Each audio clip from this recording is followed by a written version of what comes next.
which is rich in human concern and environmental challenge, not simply in terms of improved science and technology.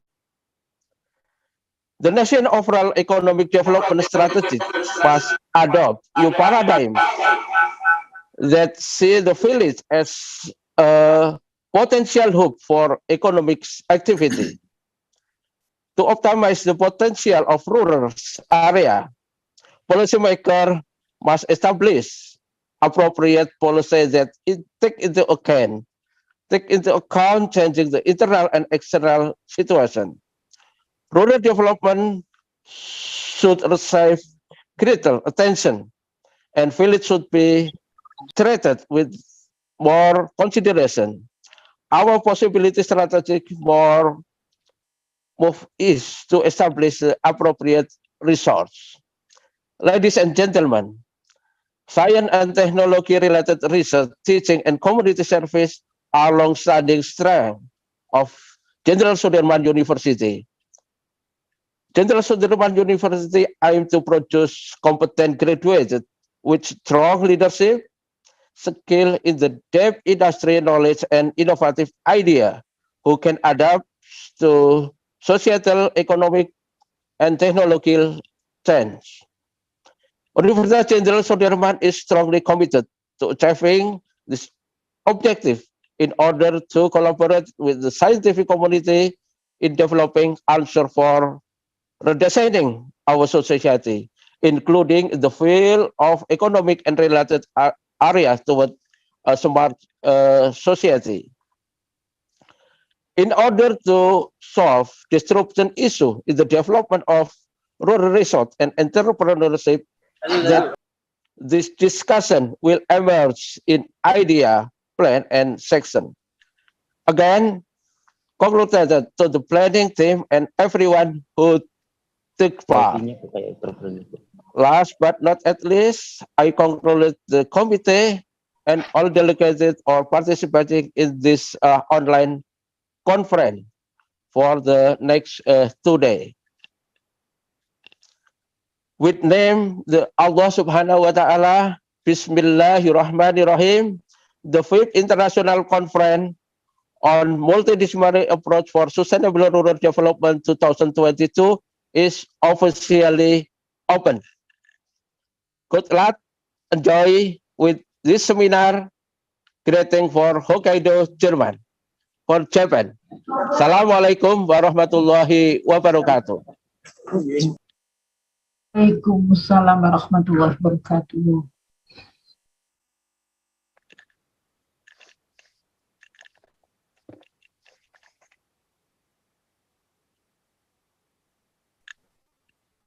Thank you.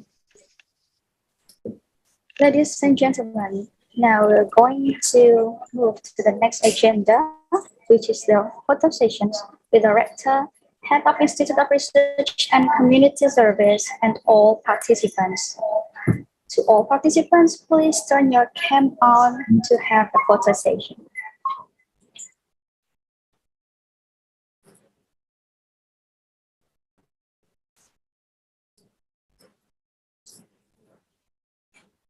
Okay.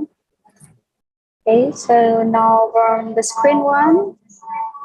1, 2, 3.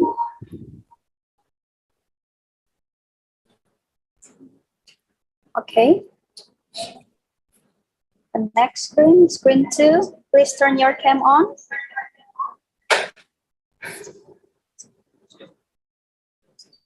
One, two, three. Okay, thank you. Continue to the next screen, screen 3. Please turn your cam on.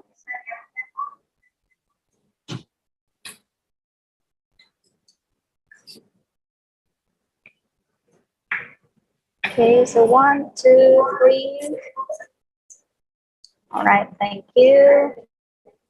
Next is screen 4. All right, please your turn. Okay, and then the next one is screen 5. Please turn your cam on.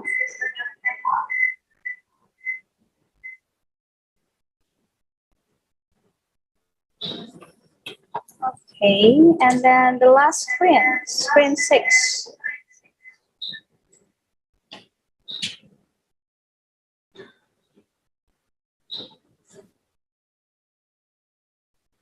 Okay, thank you.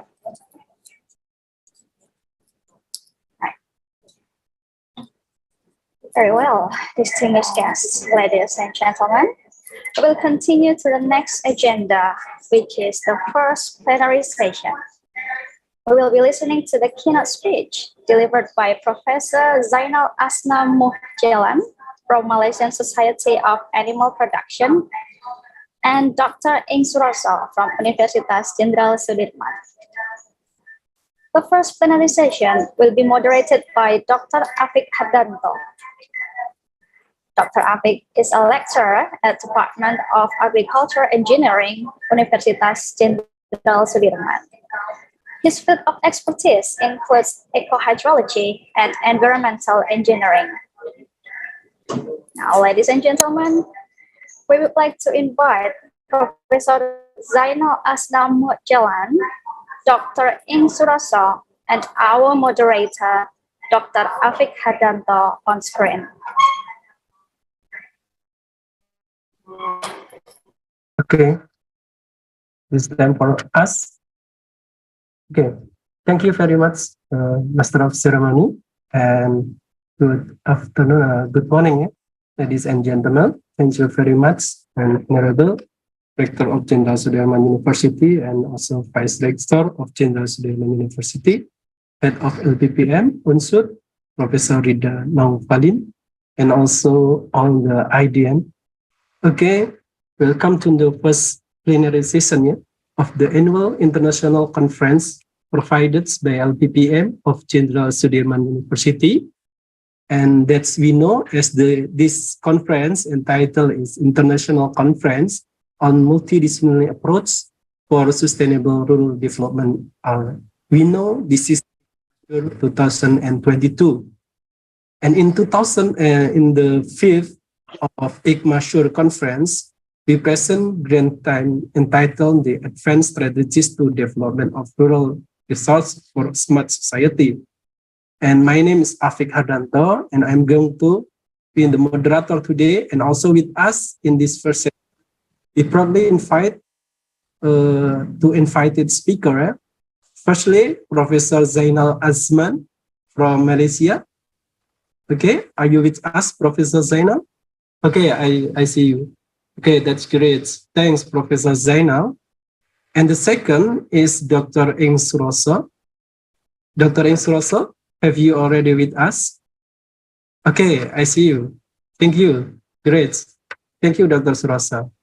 Okay, we have around 1 hour and 1.5 hours in the first plenary session, and each speaker will talk around 30 minutes each, and then we will have a discussion for around 30 minutes. And the information for all participants, please unmute your Zoom device during the invited speaker speech. All of the audience can ask any question after that. So you can directly ask or type in the chat, then I can read for them, or you can directly in this question time. All right, we go to the first speaker. I'm going to have Professor Zainal, who will present his work or knowledge entitled, it's very interesting for me, Islamic Perspective of Welfare and cruelly in livestock production. Before Professor Zainal start his presentation, I'm going to read to his profile first. Full name, Professor Zainal Asman bin Muhammad Jalan, and his affiliation is Envirolution, yeah? SDN, I don't know, SDN, BHD. Maybe Professor Zainal will explain about this. SDN, BHD. Thank you, Professor. Sorry. Addition and field of expertise is about livestock production and animal nutrition. Yeah?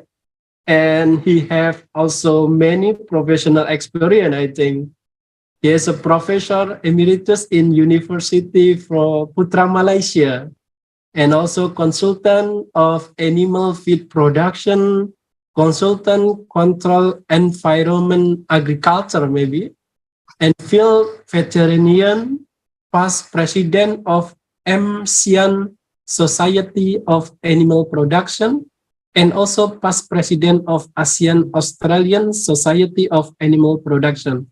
And also many paper already is published.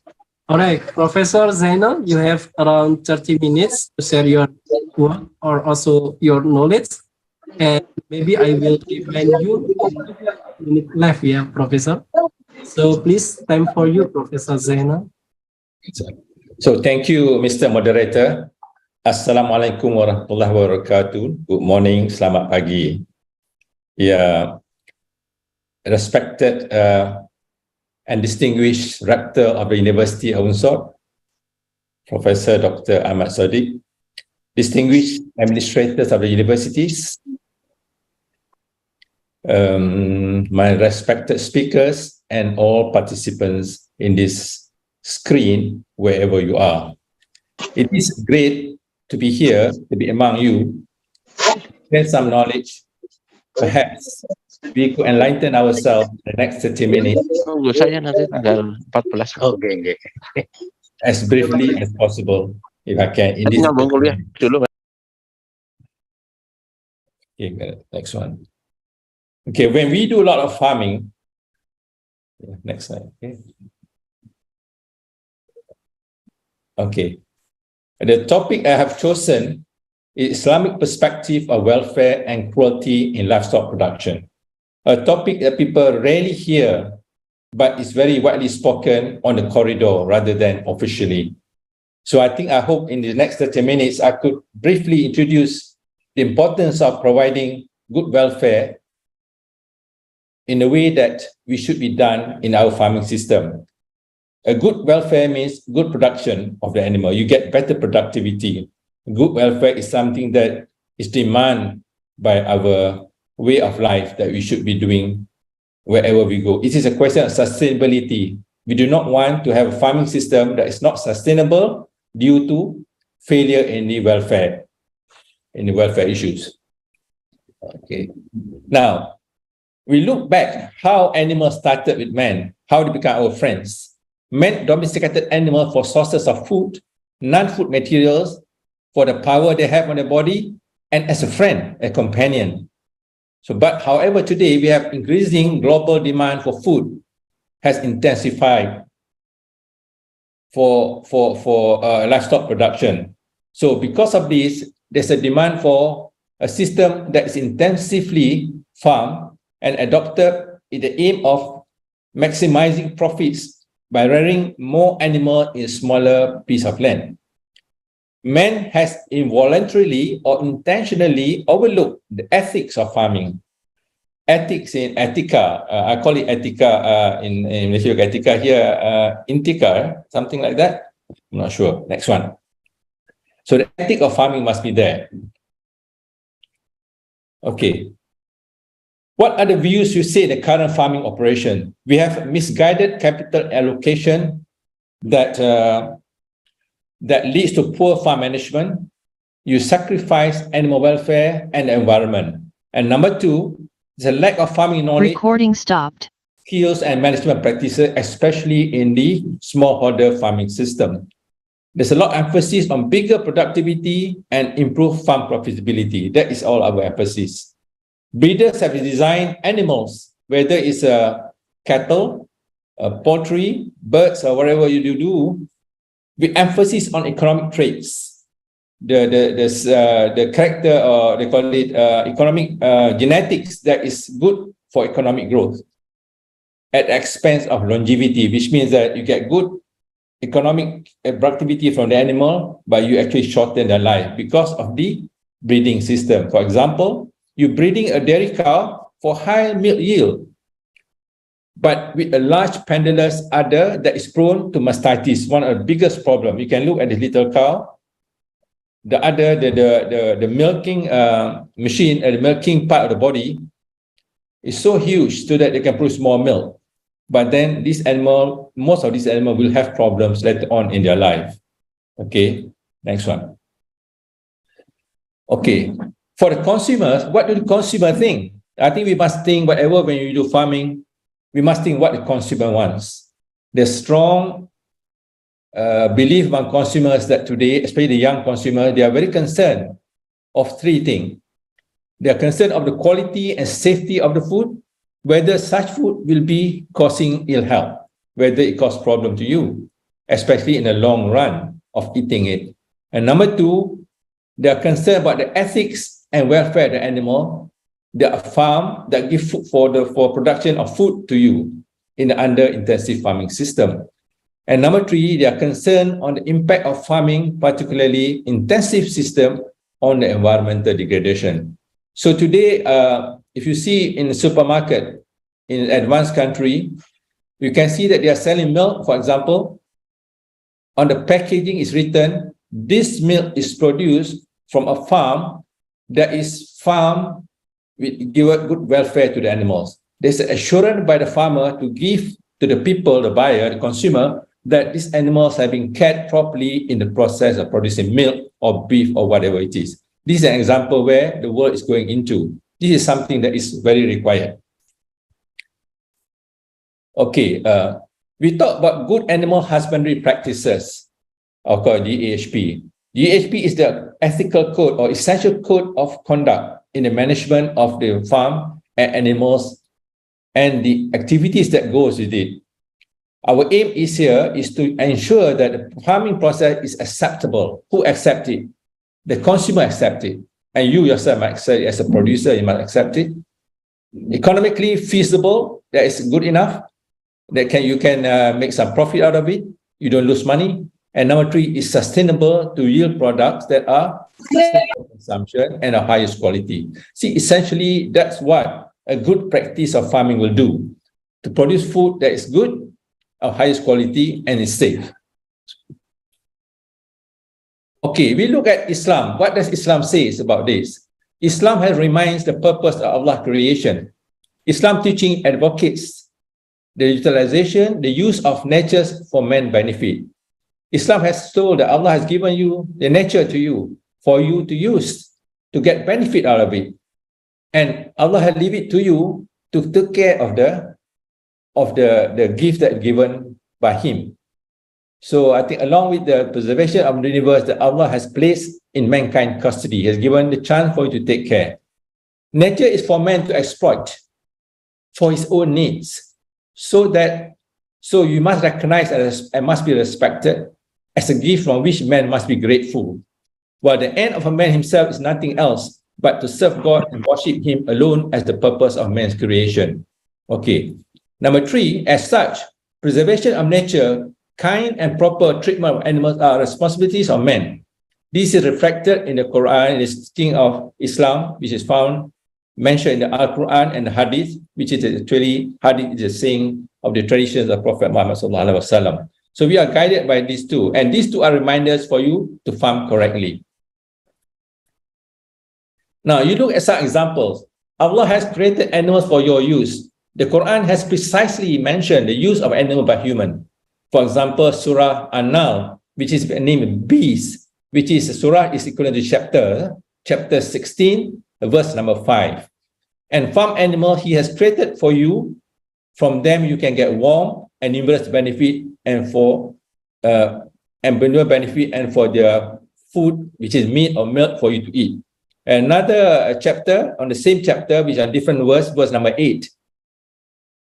He has created horses, mules, donkeys for you to ride and as a decoration.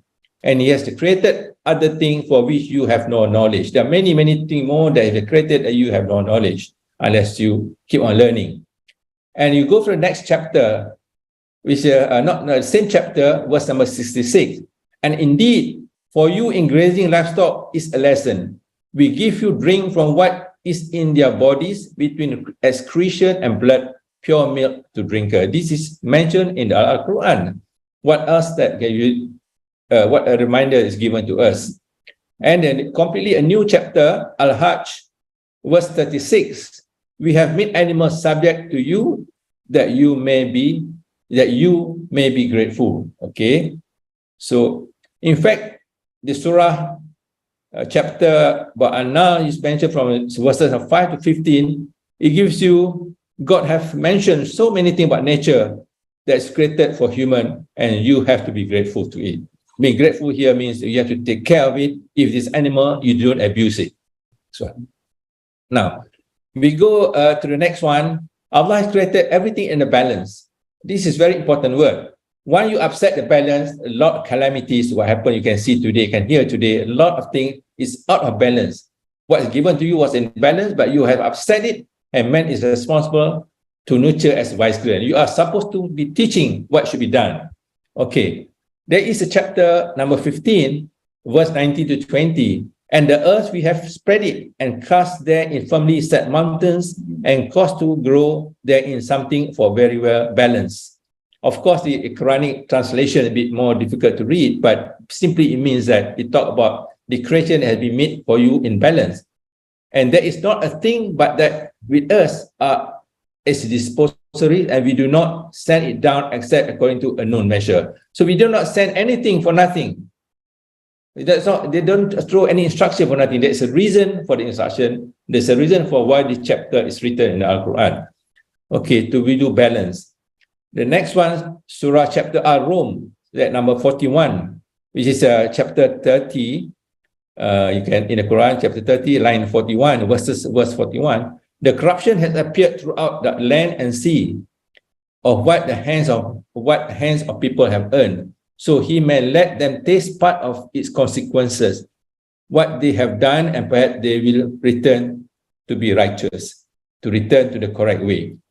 And then the important surah, Surah Ar-Rahman, which is chapter 55, line 8 to 10. Quran actually forbids human action which may lead to harm. Transgress not in the balance. You destroy things to make it an imbalance, and weigh with justice, and withhold not in the balance the earth. He set it down for all the beings. Beings, anything. We are human beings. Dogs also beings. Animals are beings. Plants are beings. They are all created the same. We are all creations of Allah subhanahu wa ta'ala. Okay.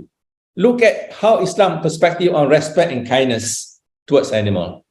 Kindness to animal is required in Islamic teaching. The Quran and Hadith provide the guideline for the way we slaughter animals for food, our daily interactions with them, and the roles of the animals. This must be made clear. According to Islam, all creations are in constant praise of Allah. All creations are in constant praise, but we do not know. We only, of course, in human being, you know, because you read and you put your hand up, you ask for dua, you ask for many things. There are plants, animals, we do the same thing, but you do not know. The seven heavens and the earth are, and all that is inside, glorify Him. Glorify means salute or tasbih, what you call it. These are, you glorify Allah, God the Creator. There is not a thing but glorify His praises. But you understand not their glorification. Truly, He is ever forbearing and forgiving. He is most forgiving and forbearing. He's very understandable and very forgiving, accepting what you have done and pardon you. So the verse implies that the earth and its contents are beings of sort, thus capable of feeling, although the human does not understand their prostration and glorification towards Allah. This is stated clearly. Okay, next one. Okay, animals are community. Okay, Islamic perspective on respect, kindness. Yeah, the animals are communities like us, as mentioned in Al-Quran, which is Al-Quran mentioned in this surah Al-An'am, which is surah number 6, chapter 6, verse 38. There is not a moving living creature on earth, nor a bird that flies with its two wings, but are communities like you. They are just like you. You have brain, they have brain, but you have akal, they don't have akal. That makes different between animals and human being, because human being is the best of ever creation given, best of Allah creation is human. We have neglected nothing in the book, which is the Quran. Then undo their lot, they shall be gathered. Okay, you must return one day. You be gathered, you will return to them. they should not be treated. So it means that animals or plants or anything that's created by Allah should not be ill-treated as lifeless thing, but with respect and care. This is very important. If you remember this word alone, then you will farm correctly. You will do everything correctly. This be reminded. So now, a priority of welfare. Specifically on the word welfare, it was usual for the practice of companion or the prophet has many friends, to first offload their animals to give them comfort and relaxation before they perform the voluntary prayer. Because in Islam, there are many prayers. One is voluntary, one is you have to do, is a compulsory. A voluntary prayer is normally short. So what happened here, in a hadith narrated by Anas, the Prophet have said that when we camp somewhere, we stop, we would not offer voluntary prayer until we have unsaddled our beasts. Because when you travel in a caravan, you have so many things on the camel. So you only stopping for 10 minutes or 15 minutes for prayer, the Prophet asks you to unload everything so that give animal a rest. This is really a priority for welfare to the animal. Okay. Now look at a case of a woman was punished in hell because of a cat which she had confined until it died. He did not give food or water when it was confined, nor did she free it. Don't let it go freely to find its own food. Whatever she can find. Now cats will eat anything on when you play around. This is narrated by Al-Bukhari and Muslim, a very important hadith in Islam. Okay. This hadith clearly indicates the prohibition of neglect towards animal. As such, it is a penalty, a punishment in hell. Now, prohibition of cruelty, examples of some cruelty, messages sent by Allah so that we are careful with what we are doing. Hadith narrated by Ibn Umar, the Prophet, peace be upon him, cursed the one who did mutla. Mutla means you cut the limbs of some other parts of the body to the animal. Animals are alive, you still have to do the cutting. You cannot do it. Like in the abattoir, when you slaughter, it takes about, hang it up, let the blood come down. It takes about 8 to 10 minutes. It depends on the animals. Before animals really don't move, really dead, before you can start skinning it. So this is the indication. You cannot do the word, what we call it, mutla, an Arabic word. You cannot start cutting the parts of the animal while it's still having life. Hadith narrated by Abu Anas, another one, and us. This is like the picture here, a family of the equine family, does not allow you to brand on the face because it's quite normal for you to do branding. Branding is to put a marking on the body. What number can be any logo, whatever you put an animal on the skin. Using normally in those days use hot iron. Hot iron and put a logo on the face. And they do not allow, specifically do not put it on the face. Because the face is a very sensitive part of the body. It's your pride, your face. Okay. So, and as with a brand on the face happened to pass by Prophet Muhammad sallallahu alaihi wasallam, thereupon he said, may Allah curse the one who has branded it on the face. You don't allow brand on the face. So these are reminders again of you to not be cruel to the animals. This is narrated by Imam Muslim. Now, another one, hadith. While I was with Ibn Umar, I was passed by a group of young men. He passed by a young man who had a chicken or hen and started shooting it with an arrow, perhaps. I think so, an arrow. There's another explanation by an arrow. When they saw them, when they saw Umar, the men all ran away. On that, Ibn Umar said, who has done this? Shooting the bird with an arrow. The Prophet ﷺ cursed the one who did it. So this is a cruelty to the animal. You are using the animal as an object where you have fun by trying to shoot with an arrow or whatever, stones, whatever. Today use gun, perhaps. So now, an act of kindness. This is a very an act of kindness to animal is held as high esteem. It's very well respected. This is a case where a hungry man meets a thirsty man meets a thirsty dog. Is narrated by Abu Hurairah. Okay. The Prophet said, a reward is given on connection with this living creature. In the narration by Bukhari, the Prophet is reported to have said, Allah forgive him in appreciation of this act and admitted him to paradise. So this man just give the animal water first. because she is also thirsty, but the dog is also thirsty, but he has given the dog the opportunity to drink first. So he goes to heaven, paradise. Okay. Now, what about another example of kindness? The word we call it ihsan. Yeah? Okay. Messenger of Allah said, Allah has prescribed kindness for everything. So when you kill, you must make it a killing, make the killing in the best of manner. When you slaughter, make your slaughter in the best manner. Let one of you sharpen his knife and give ease to the animal in order to reduce the pain. Of course, for the non-believers, they do not believe it. They say they have different version. This is something in science I've been arguing currently when talking about halal slaughter and halal production. Okay. Kindness is held in high esteem. The story of the camel. Allah's messenger happened to pass by a camel whose belly was sticking to its back due to hunger. Because the animal is not fed properly, the belly is very tight down. It got very small. It's touching to the back. That's what it means. Fear Allah in respect to this animal. Ride them while they are fit and slaughter them and eat the meat when they are fit. Yeah, it's also a reminder. You have to take care. This is what we see in our farming system, where people are not feeding the animal properly at many expenses, which I'll try to indicate to you later on if I have the time. Okay, next one. Moderator, still have time, moderator? 10 minutes? Yes. Yes. 10 minutes. Yeah, good. Okay. Islam forbid cursing the animal. This is the level. You are forbidden from cursing the animal. We like to curse the animal. I did before. Until I read this. And to treat them with passion. We are supposed to treat animals with passion because they don't have akal, they only have brain, like you, but they don't have akal. So you must understand that. We were with Allah's messenger, which is the Prophet Muhammad, sallallahu alaihi wasallam, on a journey, and there was a woman riding a she camel, a female camel. She abused and invoked curse upon it. He must be yelling at the animal, abusive words. So Allah must just heard it and said, offload the camel and set it free because it had been cursed.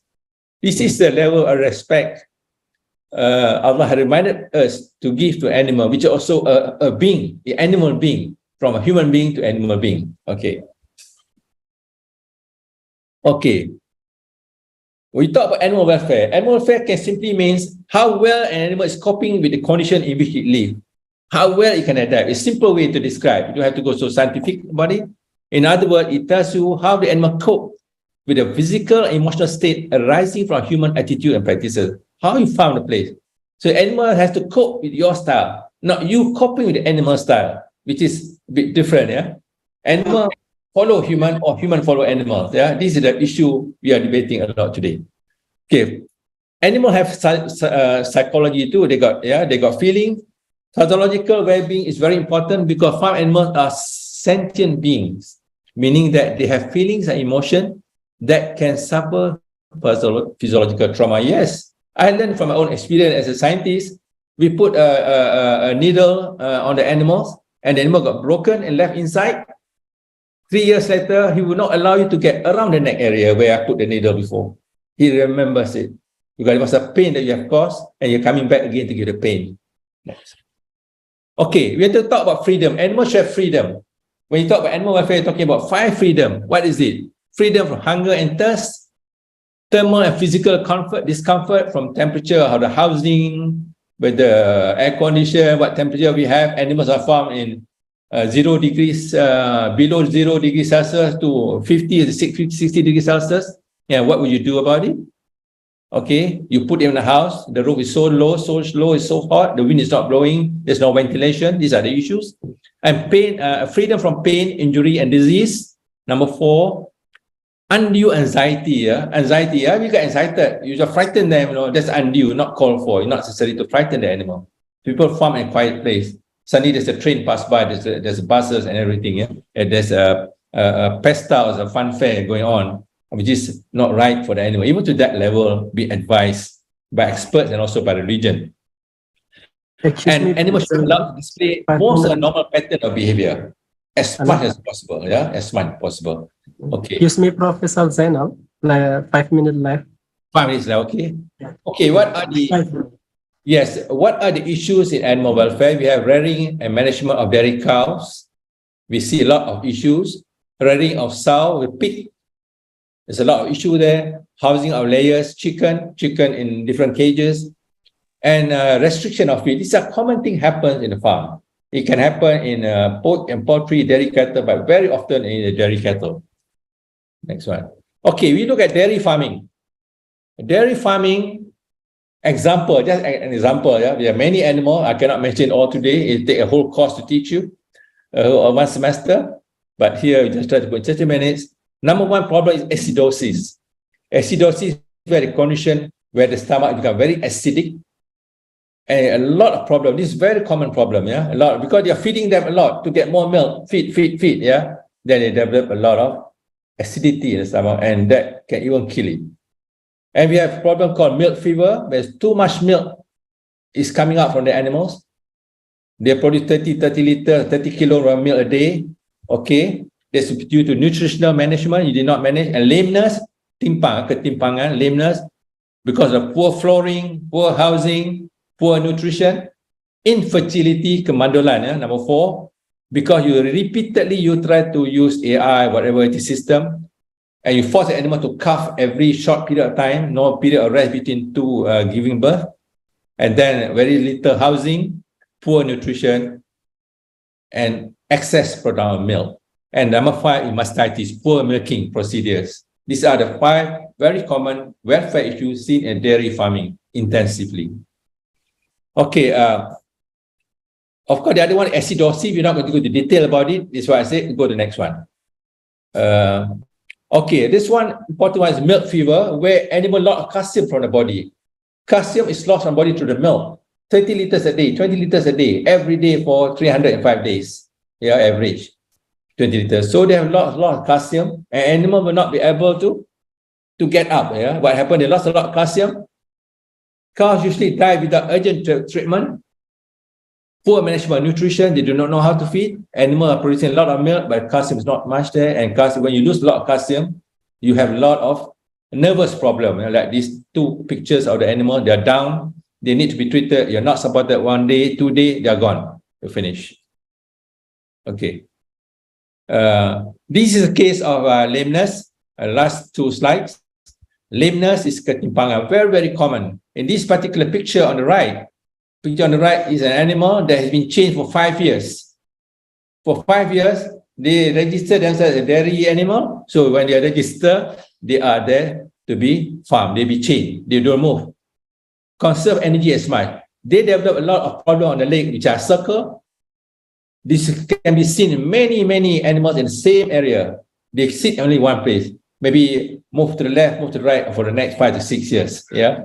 So we have the animals not allowed to sit properly. The next one, underfeeding. And underfeeding. Underfeeding is very common. People do not give enough food. In most cases in Asia, animal gets only 60 to 70% of its feed what is required today. You can see if you look at the animal, the picture on the right, the top, you still can see the triangle at the side, they're very depressed inside. It shows that animals are not eating much. It's easy. And of course, the best sign to show animal not eating much is that you can see thinness, bony, a lot of bones on the animals. Okay. Okay, maybe the last part here is talking about transportation. That's where you can see a lot of abuses. People send animals to all over the world, within the farm, between the abattoir, farm to abattoirs, from Malaysia, from Thailand, Malaysia, from Japan to Malaysia, from Australia to everywhere.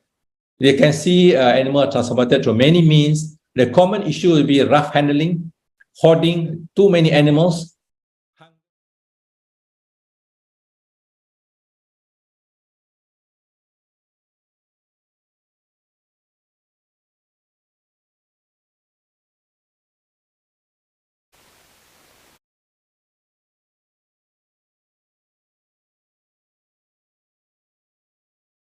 How animals get transported in very tight places and not humanely treated, proper welfare. Okay. Our responsibility to treat the animal properly, you must have some knowledge. The farmer should have some knowledge. We're able to sustain the production, to make sure that the farm environment that the area that you farm must be properly acceptable to the animal, also by the environment. Okay. So I think what I have to say here is that, yes. In conclusion, from the Islamic standpoint of view, animal cruelty, welfare, and rights and conservation are very comprehensible, very well written. Yeah? Islam recognizes the importance of moral values and behavior of man, not only towards the other human being, but to all of his creations. Yeah, farming of animal is a big responsibility, not from profitability alone. The influence of consumerism is rightly telling producers to farm with the correct moral values. Islam believes that when men understand and applies the concept of moral behavior based on the Islamic principle as part of their lifestyle, there will no longer be issues of animal cruelty, neglect, and abuse of animal rights and conservation. Mr. Moderator, University, thank you very much for inviting me to speak. I'm happy that I presented this 30 minutes in a rush way. Inshallah, maybe I will not be able to share the question time. I have to go for another appointment. Yeah. Yes, you can communicate. I got some emails there. I'm free to accept. Okay. Yeah. Thank you very much. Assalamualaikum. Thank you. Thank you. Waalaikumsalam warahmatullahi wabarakatuh. Thank you, Professor Zainal. If you have any appointment, how about if we open the discussion directly, Professor? Yeah, I'm happy. This topic can be very long. One or two questions, maybe one or two questions. Okay, please. Okay, thank you very much, Professor Zainal. It's very interesting. This is about the morality. I think this is his long-term experience about the animal production. This is not only the production, but also the moral message. Okay, maybe in the audience, because Professor Zainal have another appointment, maybe he also have little bit time to discussion. Maybe any question from the audience, please raise your hand or not in the chat, maybe. Hello, raise your hand. The audience, maybe any question? I cannot see all of the audience. Okay, there is no raise hand. Or them. Okay. Hello, the audience. Maybe any question? Oh, Pak Ahmad Sabik. Okay, Pak Ahmad Sabik. So one question, Professor Zainal from Dr. Ahmad Sabik. Yeah, please, thank for you, Prof. Ahmad Sabik. Thank you, Prof. Zainal. Assalamualaikum. Waalaikumsalam. I think it's very interesting presentation today, and I would like to give you one question about how to make ensure that the factory farm are not cruel to the animal, because from the consumer's perspective, actually they don't care about whether the factory farms are cruel or not, but they care much about the price of the meat. That's my question. Thank you. I think that's a big issue. But you must remember, today, people, you are talking about generation, you're not talking about today, you're talking about 20 years, 30 years in time, things will be changing. The consumers has a strong pressure on producers. In England, for example, the farming system has changed because they listen to consumers. The consumer will determine the market volume. They want to make sure assurance. I told you a story about a farmer. They mentioned on the labeling, they get assurance that my product is good, safe, and the sales are very good. Because the consumer getting learned. The young people do not want to see cruelty. These are the modern society, but things are changing. The world has no border. People are learning from each other. So I think it's our responsibility that we will try to get as much of the Islamic value into it. The welfare here, talking about giving good welfare, actually giving good productivity. People are sometimes willing to pay.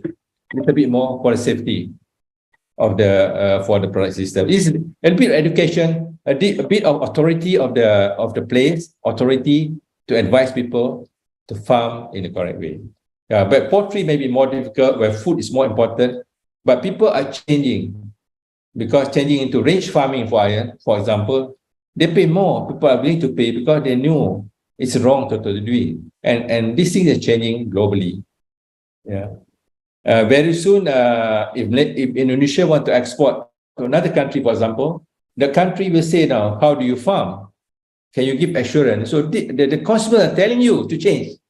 Not you want to change, but you have to change. And this is taking slowly. This is going for 20 years, 30 years. Now I can see the differences. People are changing. Thank you. Thank you, Professor. Okay, thank you very much, Pak Ahmad Sabik and also Professor Zainal Aznam. It's very interesting. Okay, maybe one question more. Okay, if any. If any. It's no? Okay. Okay, thank you very much, Professor Zainal. And I think we should give him applause, yeah.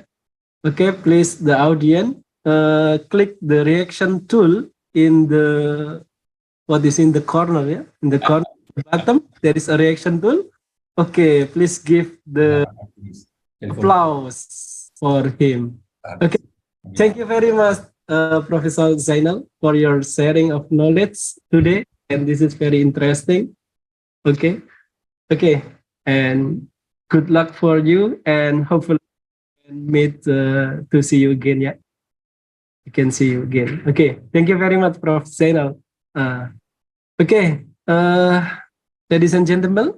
Okay, we move to the next presenter. Yeah, the second presenter is Dr. Suroso from Jenderal University. Dr. Suroso, have you still with us? Yes. Okay. Yes, I'm ready. Okay, I will read your profile first.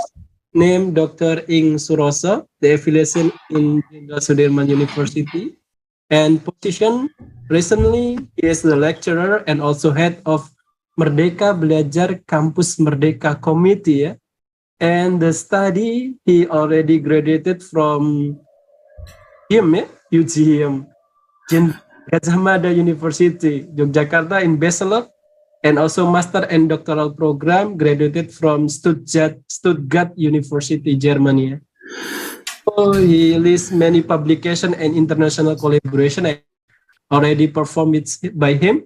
And in this session, he will share his work entitled Estimation of Meteorological Drought using Standardized Precipitation Index, yeah, considering climate change. Okay, Dr. Suroso, I have your punctual for this 30 minutes for sharing your work, and I recommend you when 5 minutes left. So please, time for you, Dr. Suroso.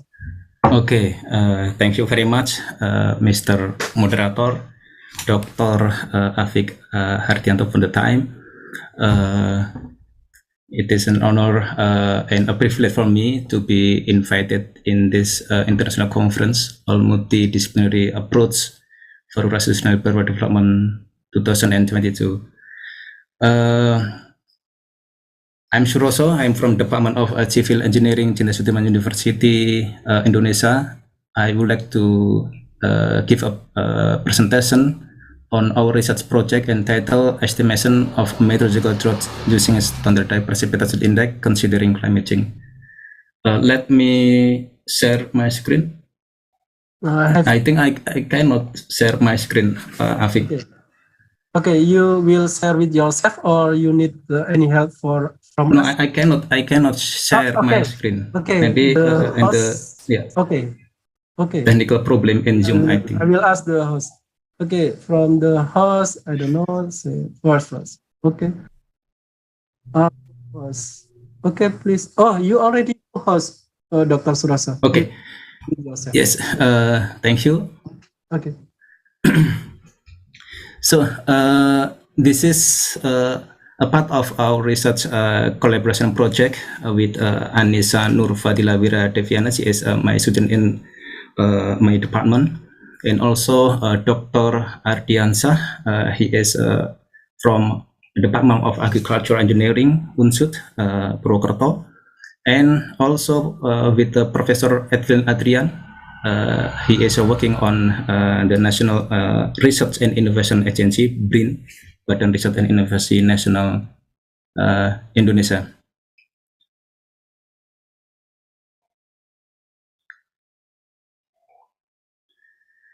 So this is the overview of what came to present today. First, I will give some background and motivation why this topic might be interesting and why I choose to do this study. After that, I will talk about the purpose of our study.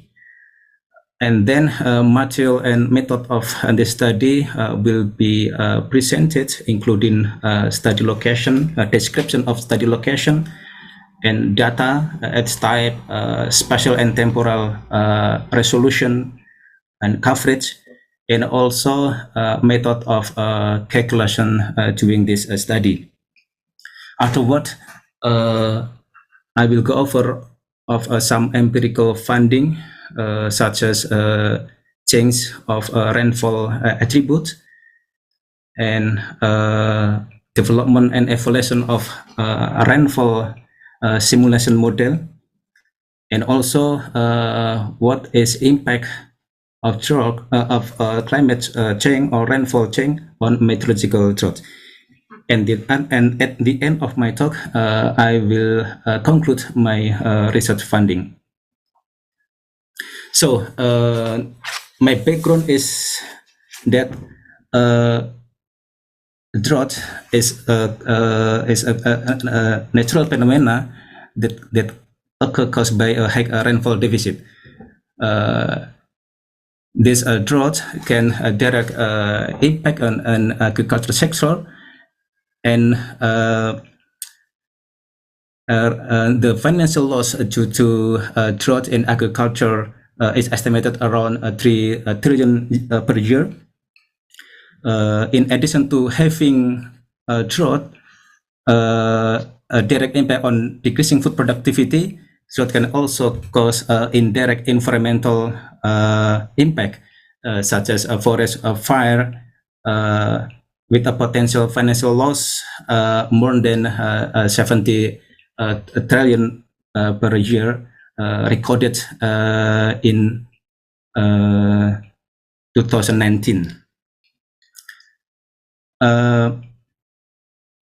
Drought disaster in several parts in Indonesia can be more intense and longer due to climate change. Climate change in a rainfall pattern is a significant factor that affect the increase of drought risks. So therefore, assessment of rainfall changes is required for drought mitigation strategy in the future for better adaptation. Scenario-lead has been widely used for measuring climate change in a variety of applications. However, scenario-lead, usually derived by a global climate model, has several drawbacks, such as the first drawback is the spatial resolution of climate variable is very low resolution. For example, one of global climate model outputs has a resolution 200 kilometer until 650 kilometer. So in that number, it is quite difficult to use this output to real practical application. For example, for reservoir operation, irrigation operation, and other real application. Even though this approach has been followed by downscale method to how to downscale large-scale GGM to the smaller scale in the ground, but in fact, a global circulation model that have been broadly used in the application is still not suitable to the real application. So in this case, we propose a novelty approach how to estimate rainfall change independent with the projection of climate change in the future, because climate change derived by global climate model that is very popular at the moment, basically derived by a lot of assumptions. For example, there is increase of emission gas 4.5, for example, 4.5 watts per meter square. So this is an assumption that every year there is an increase of energy 2.5 watts per meter square. Also another scenario, for example, 8 watt per meter square, and so on. There are several assumptions and scenario in the global climate model. So instead of using global climate model, we use scenario neutral. So our purpose in this research is to develop a model of a meteorological drought hazard using a standardized precipitation index or SPI with considering climate change. So now I would like to talk about the data and study location in this study. So data used in this study, first is a historical drought hazard. I collected historical drought hazard from BNPB from 2003 until 2019. And the second data, I collected global daily precipitation with spatial resolution 0.5 degree square collected from 1979 to 2090. We have 14 grids over study location, that is Cimanuk Cisanggarung.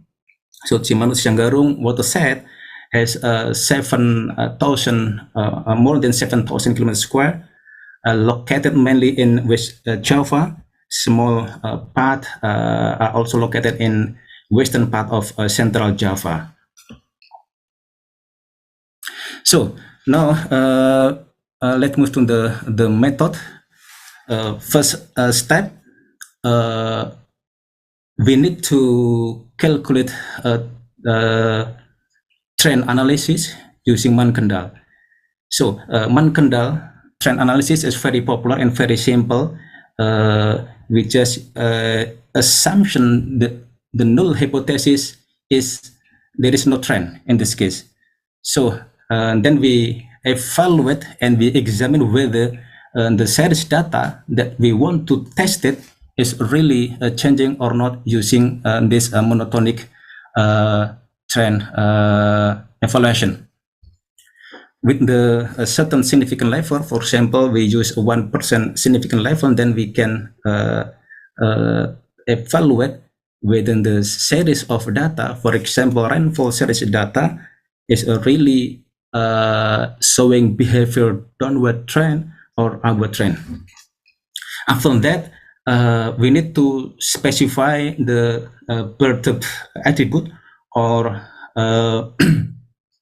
disrupted attribute of rainfall values using SenseLoop. So we define 13 attribute of rainfall values, that is annual total rainfall for 12 months, and then annual total rainfall in January, February, and so on until December.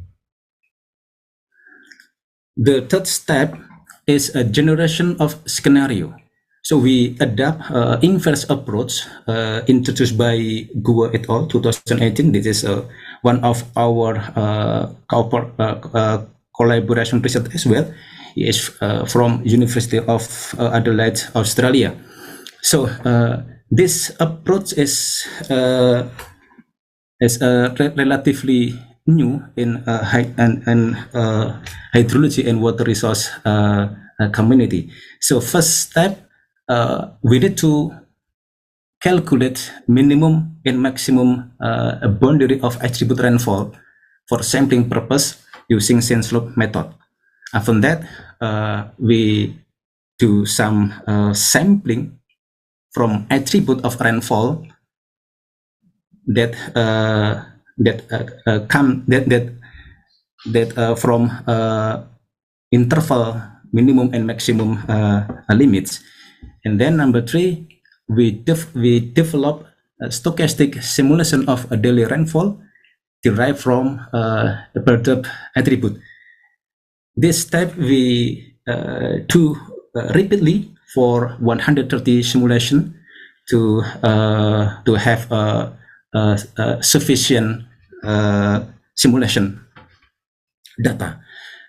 And the next step, we evaluate our model, whether our model perform quite well or not. So we just calculate new attribute of rainfall based on simulated rainfall, and then we compare with the observed rainfall. So last step, we just doing a simple calculation using a gamma distribution to estimate drought index, meteorological drought index. So in this case, we just use a meteorological drought index, not hydrology or agricultural index. In fact, this research is still going on, and maybe also is going on in the couple years to measure, to assess climate change and its impact on meteorological drought, hydrological drought, and agricultural drought. Okay, so and this is the first result in our project, that it is very clearly that very low intensity rainfall, low 100 millimeter per month, concentrated in the month of June, July, August, and September. So this is 14 panel in this figure. So this is first panel repression to the grid of point of rainfall observation, and grid 7 and so on until grid 51. So we have 14 grids that I talked previously in the data. So vertical axis describe rainfall value in millimeter per month. So in general, there is a systematic pattern that yes, what we expect previously, that in the month of June, July, August, in mid of year is a dry season. So this is just agree with the previous result. And then we try to calculate a box plot of monthly rainfall with the given months, January, February, until December. So roughly we can see that in the wet months, January, February, and also, for example, December, November, the degree of uncertainty is quite high. If we compare to the dry season, dry months, June, July, August, there's indication that wet months is very sensitive to the climate change compared to dry months. And then we try to test it with the simulation. And from Mannkendal trend analysis, we also get quite interesting result that in the early months, the total rainfall, accumulation rainfall, tend to increase. Yeah, for example, if we look at in the grid 6, monthly rainfall in January has a gradient, positive gradient, around 2 millimeter per year. So there is an increase 2 millimeter per year in the month of January for the grid 6. And this is result is similar behavior to other grids, for example, grid 7, grid 15, and so on. But in the dry months, it has potential to decrease because there is a negative sign is gradient of monthly rainfall. Sorry, Dr. Surat, Yeah. just for Yes. reminding, just 5 minutes left. Okay, thank you. So then this is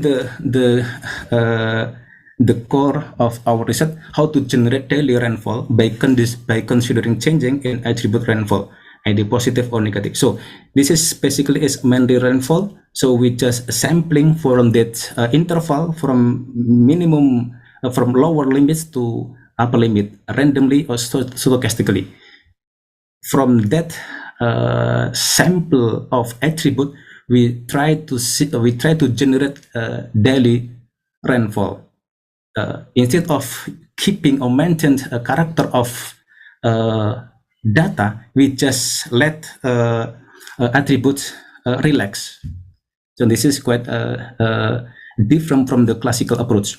So this is a performance of our model that the the attribute from simulation, if we compare with the target attribute, has a relatively bias, relatively small bias, less than 10%.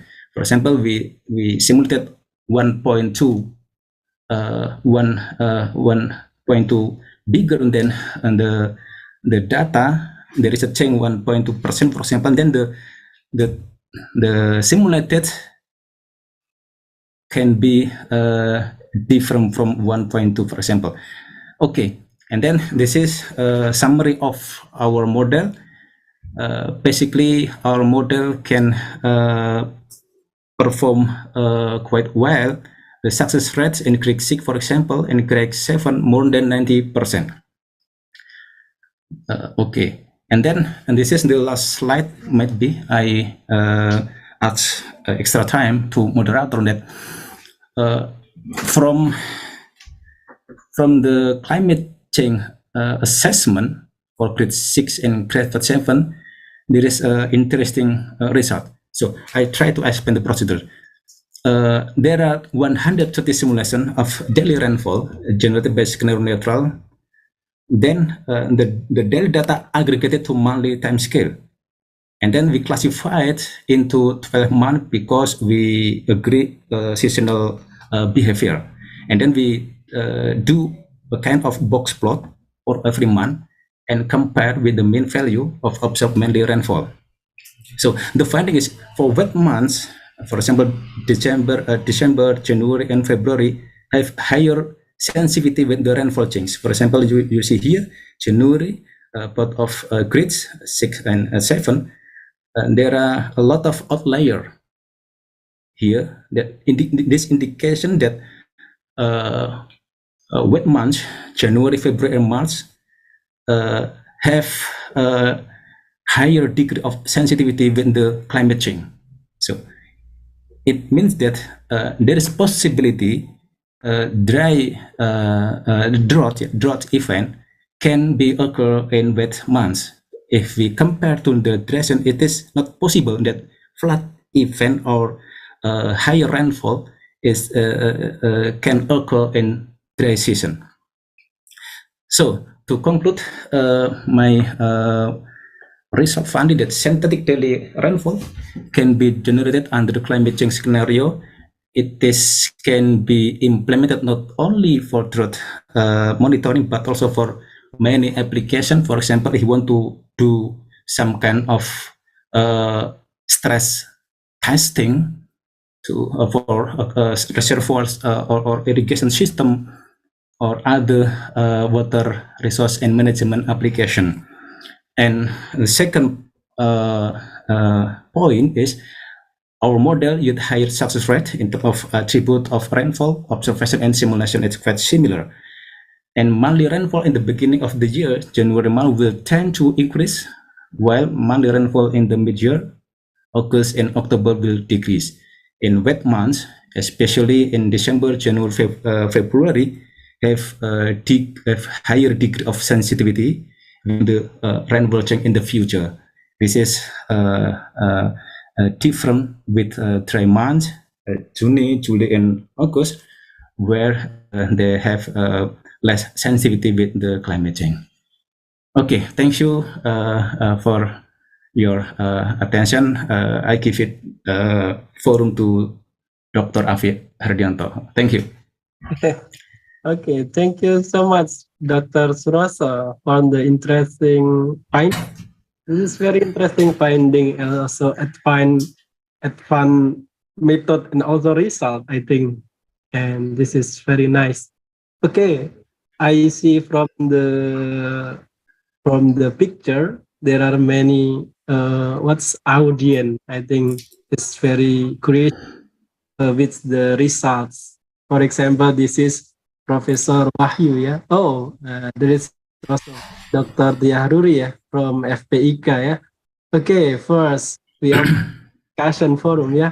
And from the audience, please, if you don't want to ask directly, you can text in the chat.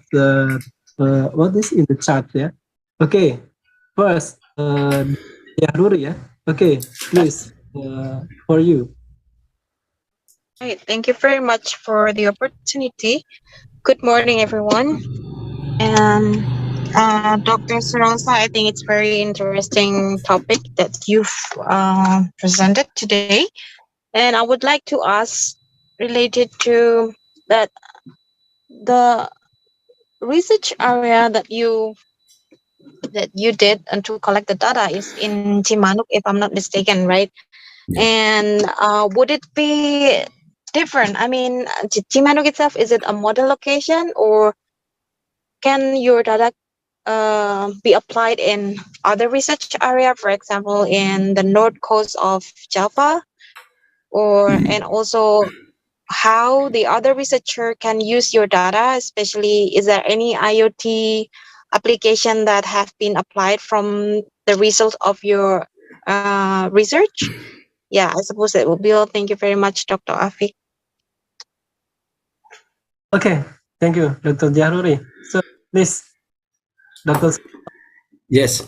Or we can make 2 questions, or directly you answer the question. Up to Dr. Afi. Okay, I will follow. Okay, one question. Your instruction. One question again, yeah.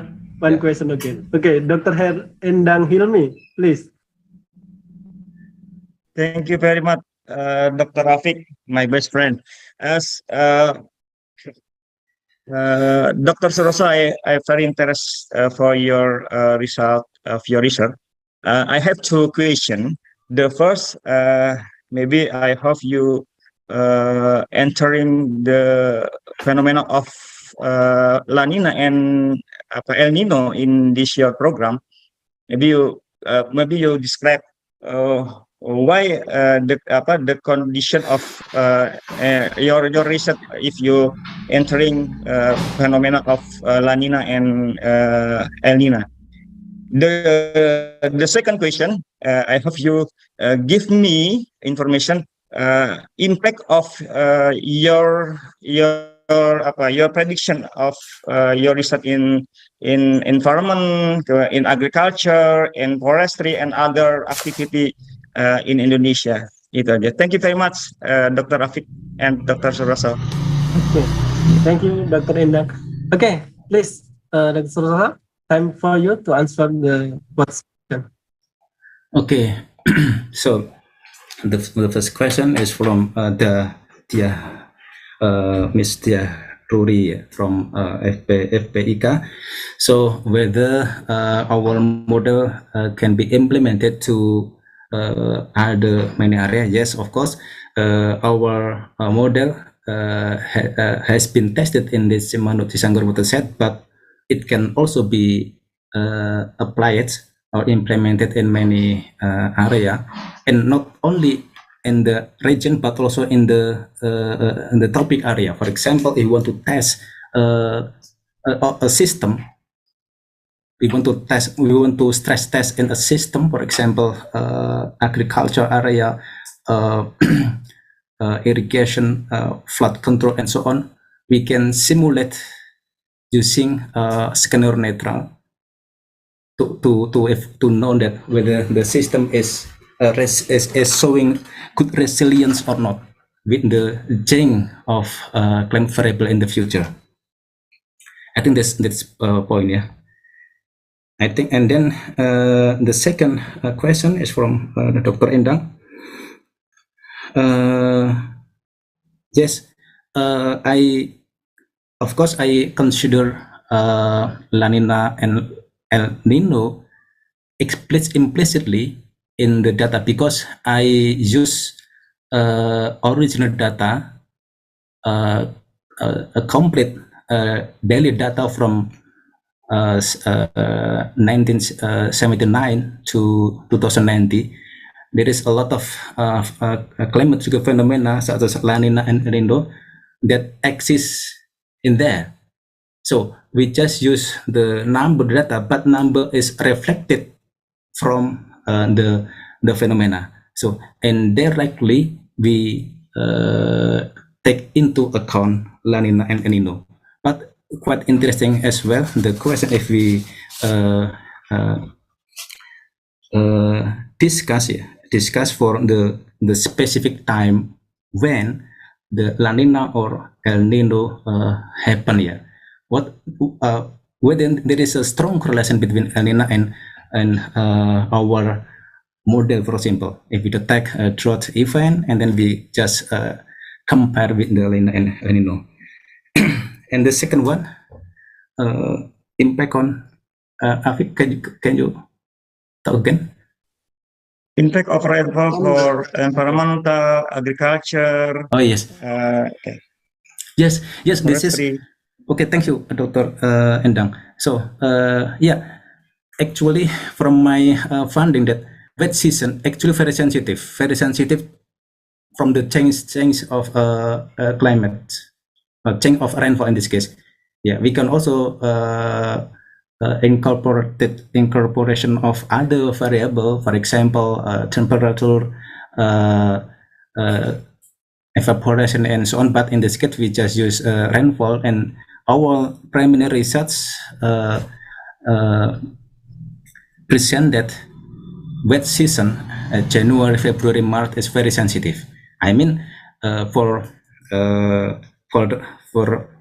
mitigation strategy, it's quite useful to see that wet season can also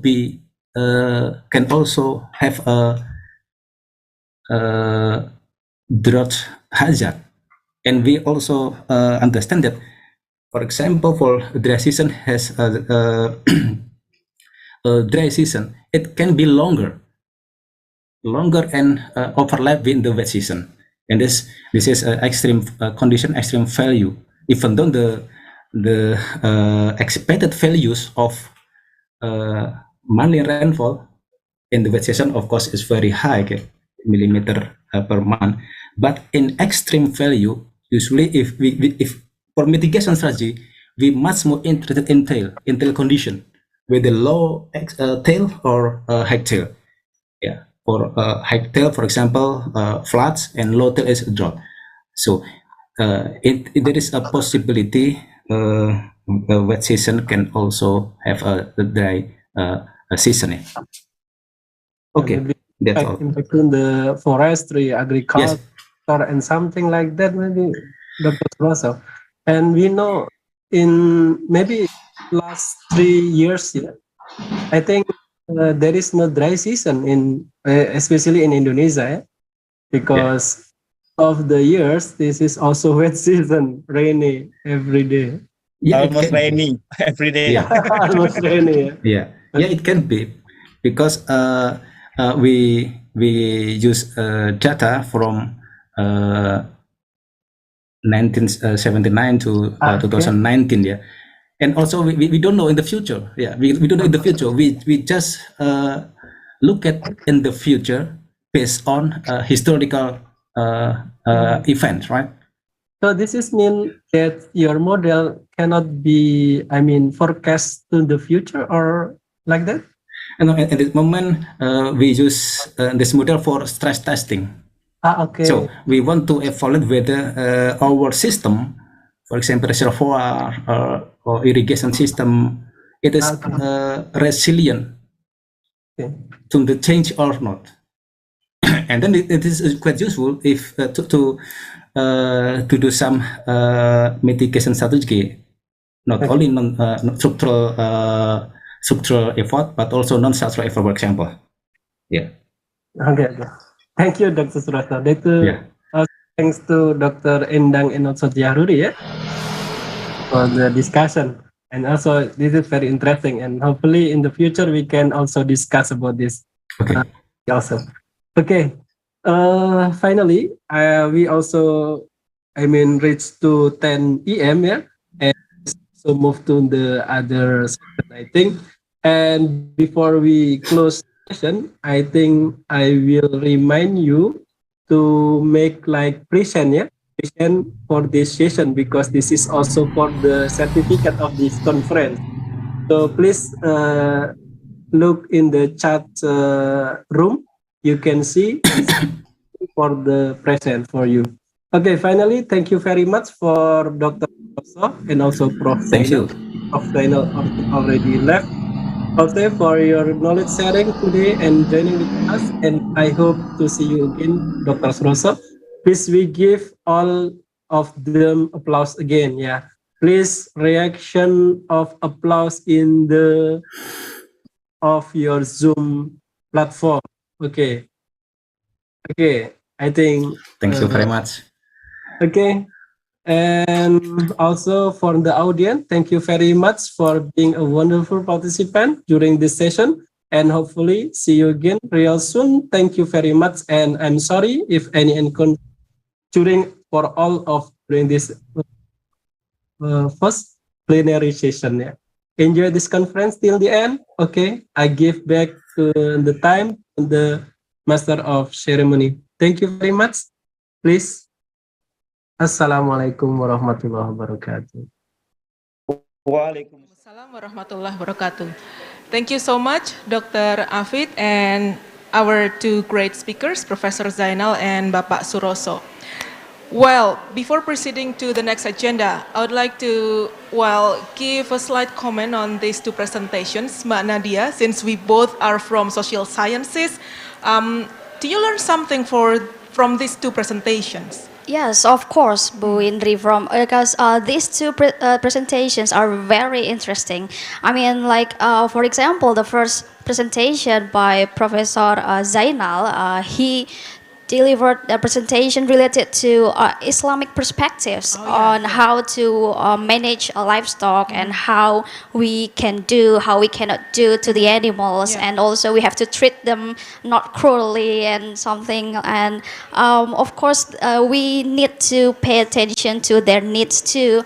And we can say that we do not only treat them as like humanism, but also maybe animalism, probably. Oh, yeah. I also noted down two things from Professor Zainal. First is about animals have freedoms. I just found out from this presentation. And this is also happening in Indonesia when farm animals are transported in bad ways. And it's really unfortunate. So really, hopefully after this presentation, the condition will be better. Amen. And from Bapak Suroso's presentation, what came to my mind is what is it? A rain engineer? A rain engineer?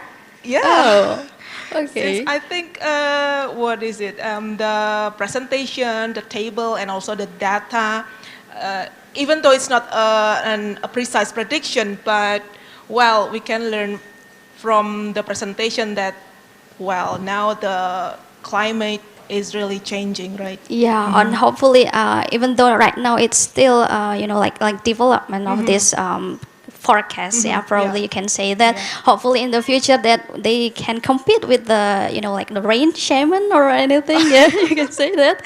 So not only with the whispers and spells, but also scientific approach, probably. Right. Yeah. That's interesting. All right, thank you again, Bapak Dr. Afik as the moderator, and also the two great presenters for sharing the knowledge to us, Professor Zainal and Bapak Suroso. And as a token of appreciation, the committee would like to deliver certificates on screen.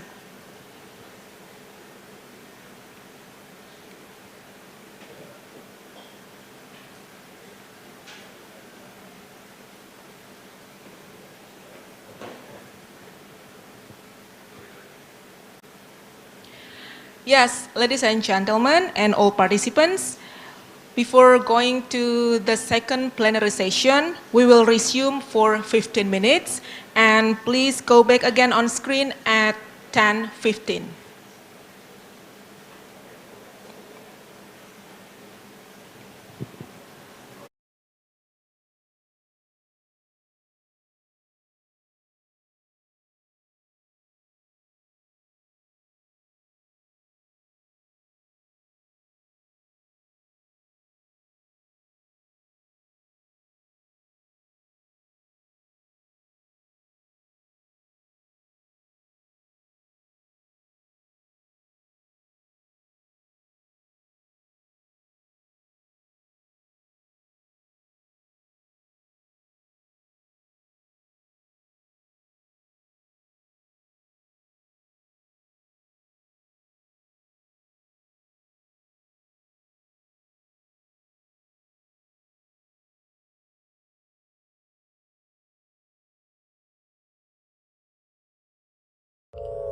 Di BSI Mobile, niat baik jadi mudah. Nah, niat beliin bapak kuota. Beli paket data, bayar kuliah, top up, sampai kurban juga bisa. Mantap, jiwa.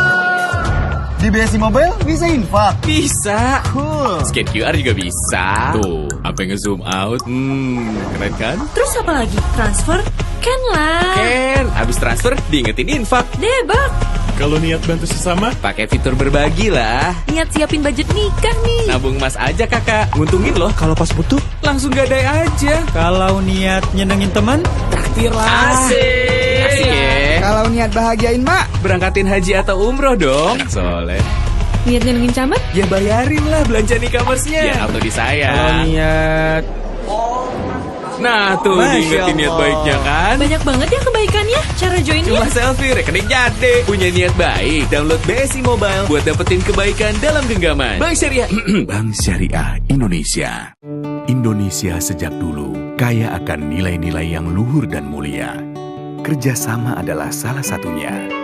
Sebuah prinsip dalam bekerja demi meraih hasil yang bisa dinikmati bersama. Di dalamnya terkandung nilai-nilai kesetaraan, kejujuran, saling menghargai, dan percaya untuk maju bersama. Untuk itulah, kami hadir membawa nilai-nilai yang sama.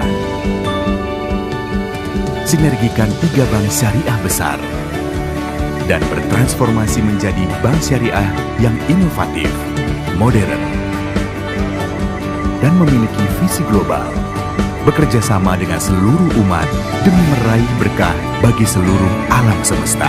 Karena kami percaya, inilah nilai-nilai Indonesia demi memajukan ekonomi umat. Bank Syariah Indonesia.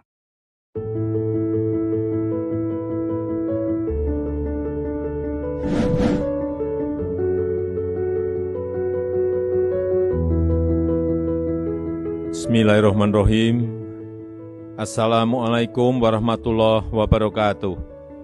Industri keuangan syariah adalah raksasa yang sedang tidur. Saat ini, pemerintah memiliki concern besar untuk membangkitkan raksasa ini.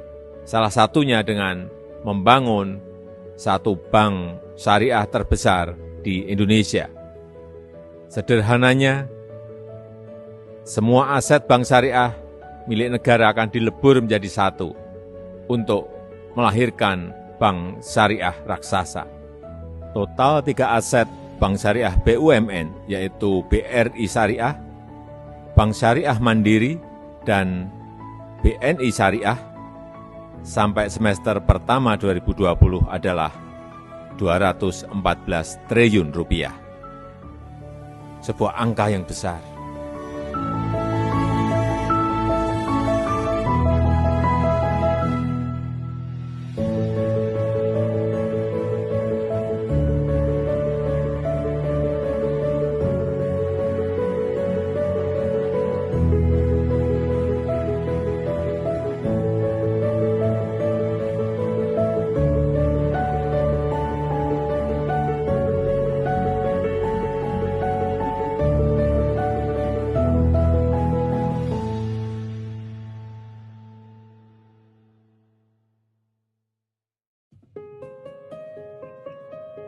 Sistem bagi hasil dan jual beli berkeadilan yang menjadi prinsip perbankan syariah masa kini sudah ada sejak perdagangan awal di Indonesia, bahkan di zaman jalur sutra. Sejarahnya dapat kita lacak di sejumlah dokumen dan praktik-praktik masyarakat. Prinsip ini sudah ada sejak awal perkembangan Islam. Institusi perbankan syariah muncul pertama di Timur Tengah, yang kemudian meluas hingga tiba di Indonesia. Semangat bersyariah di masyarakat muncul dengan hadirnya perbankan syariah. Berbagai produk layanan perbankan seperti solusi pembiayaan, pendanaan, hingga beragam transaksi dengan akad syariah sebagai dasar penerapannya. Zaman berganti dan teknologi maju sedemikian pesat. Dunia digital menuntut perubahan yang cepat.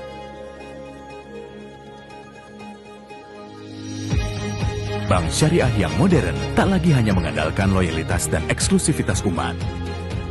Pelayanan profesional yang inklusif serta inovasi produk dan fitur harus menjadi keunggulan kompetitif dalam meraih laba tanpa melupakan zakat korporasinya.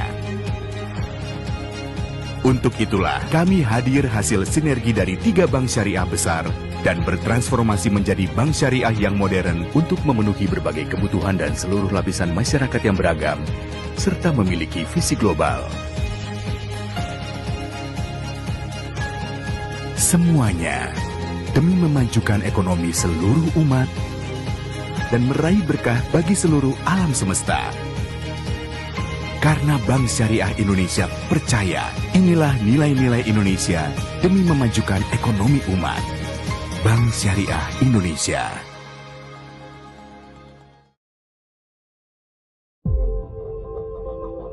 Sebuah mimpi tidak akan terwujud dengan begitu saja. Butuh kecerdasan, upaya, dan keberanian untuk menggapainya. Kekayaan alam yang melimpah serta keragaman budaya di Indonesia menantang kita untuk dapat memanfaatkan, menjaga, sekaligus melestarikannya. Untuk itulah, Universitas Jenderal Sudirman hadir dengan memberikan lebih dari sekedar pendidikan, tetapi juga sebagai wadah untuk pengembangan sivitas akademika agar mampu menaklukkan tantangan dalam kehidupan. Terletak di kota Purwokerto, Universitas Jenderal Sudirman menjadi tempat yang aman dan nyaman untuk belajar.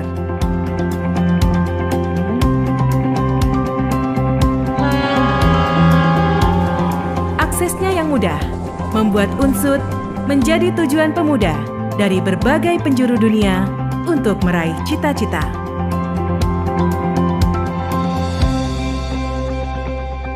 Keindahan bumi pertiwi menjadi anugerah yang menciptakan energi positif untuk pengembangan diri.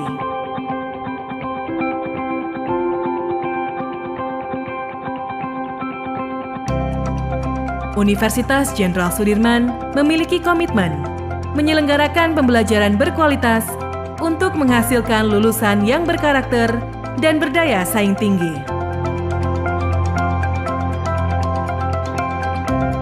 Pendidikan, penelitian, dan pengabdian kepada masyarakat dilakukan dengan semangat untuk mewujudkan visi diakui dunia sebagai pusat pengembangan sumber daya perdesaan dan kearifan lokal.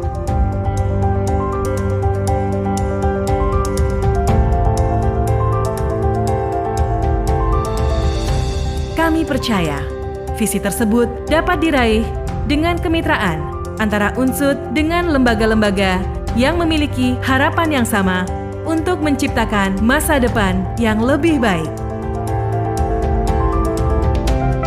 Didukung dengan sistem digital yang sudah terintegrasi, Universitas Jenderal Sudirman mampu memberikan pelayanan yang ramah dan cepat bagi seluruh sivitas akademika.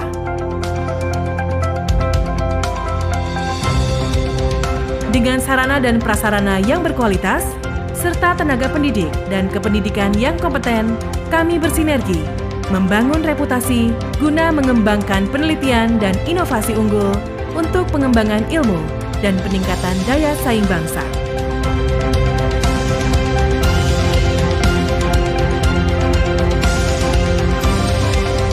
Berjuang untuk menciptakan pribadi-pribadi tangguh, pemimpin masa depan.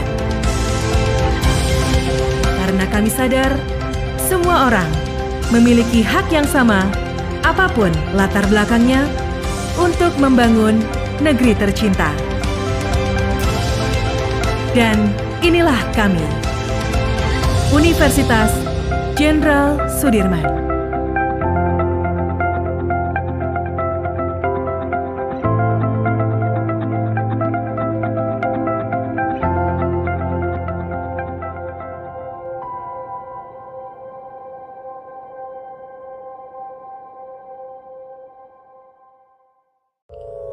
Di BSI Mobile, niat baik jadi mudah. Nah, niat beliin bapak kuota. Beli paket data, bayar kuliah, top up, sampai kurban juga bisa.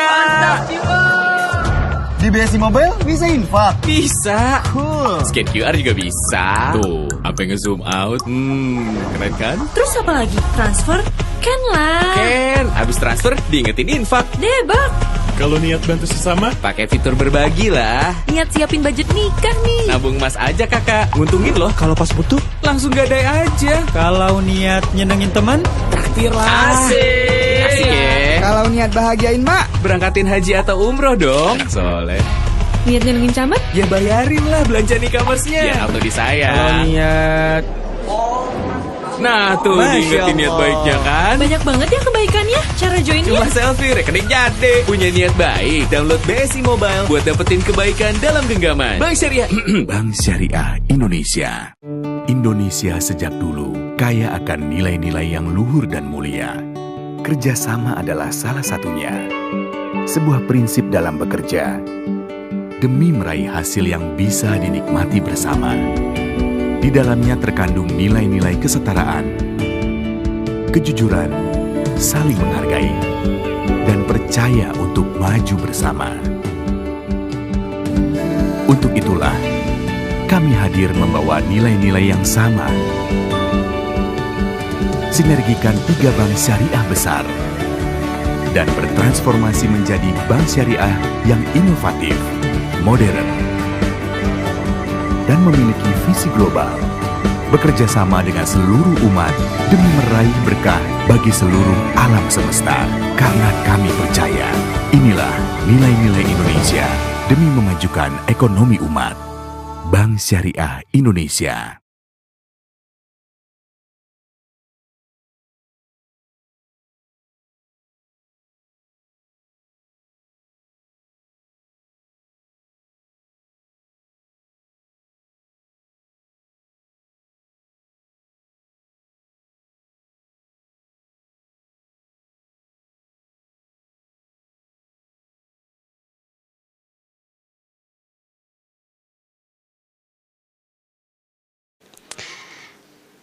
They will deliver the keynote speech in this session, and it will be moderated by Ibu Probo Hardini, PhD. Ibu Probo is a lecturer at Department of Civil Engineering, Universitas Jenderal Sudirman. Her field of expertise includes transport and mobility, transport management, urban and regional planning. Now, without further ado, please welcome Professor Zhang Jing, Professor Tao Liu, and our moderator, Ibu Probo Hardini, PhD.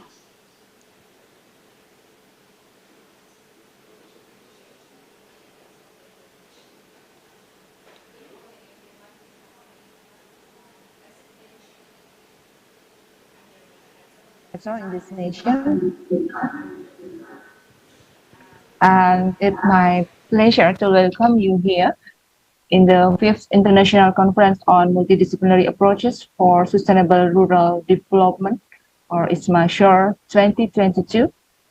As it's stated in the agenda, we have 2 great speakers in this session, and we will have time to listen to their thoughts. Format of the session is speaker will give their presentation and continue with an opportunity for all of you to ask some questions. The first speaker will present her research for about 25 minutes and continuing with 10 minutes of discussion. Whilst the second speaker will give his thought for about 30 minutes and carry on with the Q&A for about 15 minutes. Our first speaker in this session is a professor who has expertise in chemical oceanography, environmental geochemistry, and water pollution assessment from University of Toyama, Japan.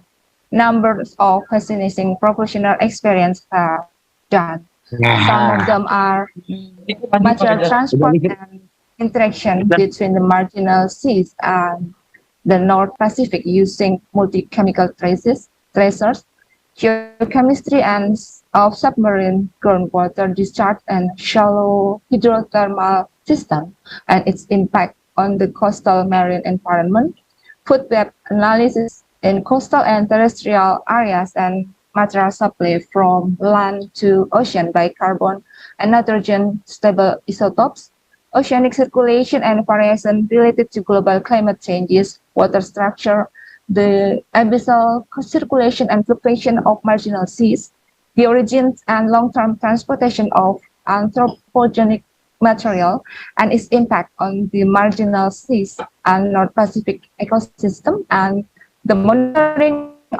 of formation mechanism of chemical synthesis communities such as bacterial mass and methane fluxes in ships.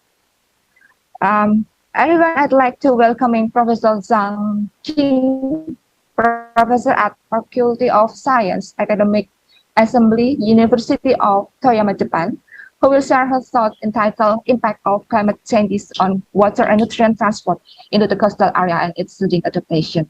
Please welcome Professor Zhang Jing.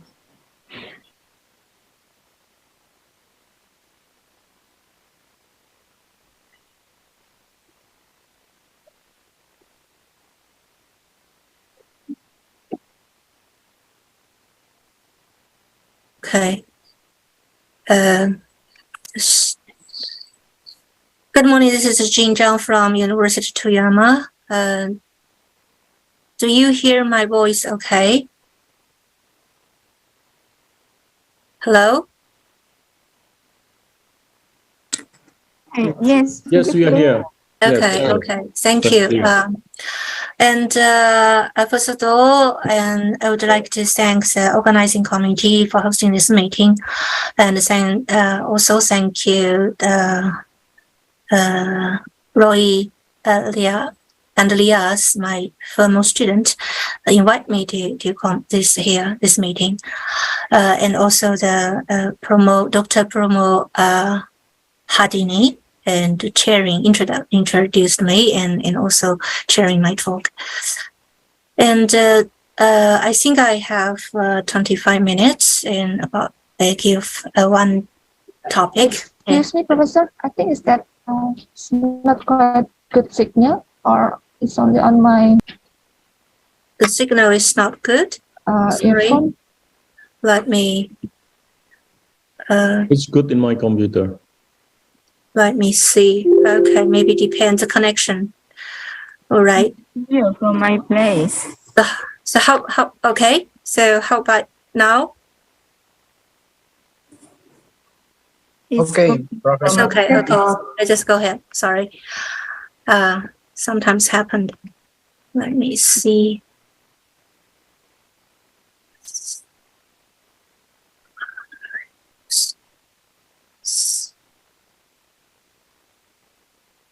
Let me start to share again. I don't know what's happened here.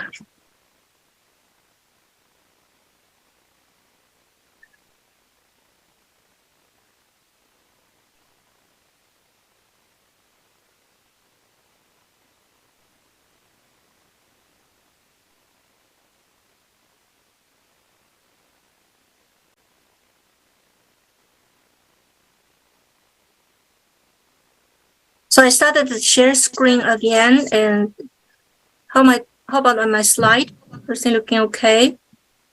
Yes, that's okay. Okay, thank you. Thank you. All right, so back to my talk, the contents inside about this over here. First of all, I'd like to introduce water nutrient transport from land to the coastal ocean. Then impact of a current global warming anthropogenic influence, and especially on the hydrological cycles. And I will give one case study in Japan. And finally, I will give the research policy commendation for the conservation of rich, healthy lands and oceans. This one is just a normal picture, land to ocean, and you look at it just in the three big reservoir, and the water is like a convenient belt, and not only transport the water and also transport the nutrients, carbon, and other materials. And if you look at the carbon case, here big picture shows the carbon. And if you count the budget, actually the uptake by both from land and from the ocean is equally. If you look at focusing on the coastal area, the area percentage is pretty small. Just here is very much close to the coast. It's 0.8%, but it's actually updated the CO2 absorption about 40%. So that means this kind of a coastal area is very important for the primary production and leads to increased uptake of CO2. So today, as archiving carbon and neutrality and sustainable developing should be very important area to do the hotspot to learn and study the coastal area science.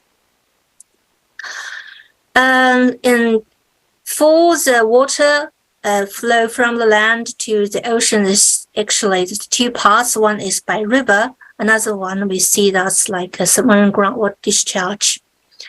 This study show the global case studies for discharge dissolved carbon input via submarine groundwater discharge. And you can realize both DIC and DOC, and it is very important near the coast. And if you look at this one, it shows the global fluxes of riverine carbon, and it's clearly from the 30 to 60 north degree in latitude. Actually, this most biggest one in the global. If you look at the number, it is about 30 to 40% comparing to global budget. So now, as this just like to emphasize the importance to understand dynamics of a river and submarine groundwater discharge. This is another example about nutrients. And if you look at compare with the water fluxes and this submarine groundwater, there's two kinds of, actually three kinds of. Normally, the major two is one is fresh submarine groundwater. Another one is recycled one. Normally, it's saline submarine groundwater. And if you look at the water budget, the fresh submarine groundwater compared to riverine is only 0.9%, but it transports the nutrient flux much larger than the water fluxes. Fresh one compared to riverine, both nitrogen and phosphorus is roughly 2%. But if you look at the recycled one, it actually for the nitrate, it is 170. And phosphate is 70. It's pretty big. And today, this kind of groundwater, submarine groundwater discharge is directly connected to the land. So somehow, somewhere it happened as a risk with like a very popular eutrophication that happened in global scale. And some case is not. So I will give some case study and not rich in eutrophication. Here is in the central picture, it shows some inland sea in Japan, and you can see the The lateral axis is transparency, a vertical one is fresh catchments. And from 1960 to 80s, the transparency is decreased. And together with this one, the fish catchment is increased. Of course, it's because of high population data in Japan. And then from 80 to 2006, because this lower transparency in marginal sea or enclosed sea, that means the water pollution, eutrophication that happened in this coastal water. Then the new law released in Japan from 1980s. Now this dramatically water quality was improved. But unhappily, if you look at here, the transparency is getting worse and the fish catchments getting more bad. In this case, we just see, we found this is a turning point. That means during this kind of law release and transparency improvement, the primary production is not getting better or recovered less than 30 years ago. This turning point has happened everywhere. Is, for example, here is the US, Canada, and Australia. Here show example for the EU area, Netherlands, Germany, Baltic Sea, and Denmark. They all have this kind of a turning point. It's very important in message. That means the improve of transparency is not equal to the increase of fish catchments. So what's happened? Actually, the very important things message here is nutrient decrease, almost too much, dramatically decreased. And together with this kind of anthropogenic impact, we have another global scale global warming impact. This one is showing the snowfall changes in last 40 years. So you can realize the red colors, that means the decrease in last 40 years. And actually, in most area of Japan lost snowfall, and this was predicted from the 2070 and the next 20 years. During this kind of dramatic global changes, and of course in Japan, and some of water quality in the coastal water, and including the submarine groundwater discharge, was changed dramatically as well. The topic one for this case study is the area here in Toyama. Actually, it is a university located here. It is actually in central of Japan and face the sea of Japan. And there's one branch of a crucial named the Tsushima Current. Actually, started from just eastern of the Philippines. The crucial and tropic ocean, and pretty warm and rich in moisture and very rich in water. So without this kinds of very rich water, actually Toyama area is rich, very watered area. The precipitant roughly from 30 to 50 is snowfall during the winter. This one is a Google Earth photo. You can realize the land transport to the ocean, and it actually very clearly can realize from the photo. The lower panel show the this one salinity and DIN phytoplankton is a modeling result. You can realize it's pretty big and big plume near the coast. And for the previous study result, we know the land from land to Toyama Bay, the fresh submarine groundwater compared to the rural input, it is almost from 4 to 10%, and it covers quite a big nutrient, roughly from 20-40%, and actually contribute from land, including nitrogen, phosphate, silicate. But just like what I mentioned, currently, for example, here is show the shellfish and the seaweed catch, and it's clearly linearly decreased during the last 3 and 4 decades.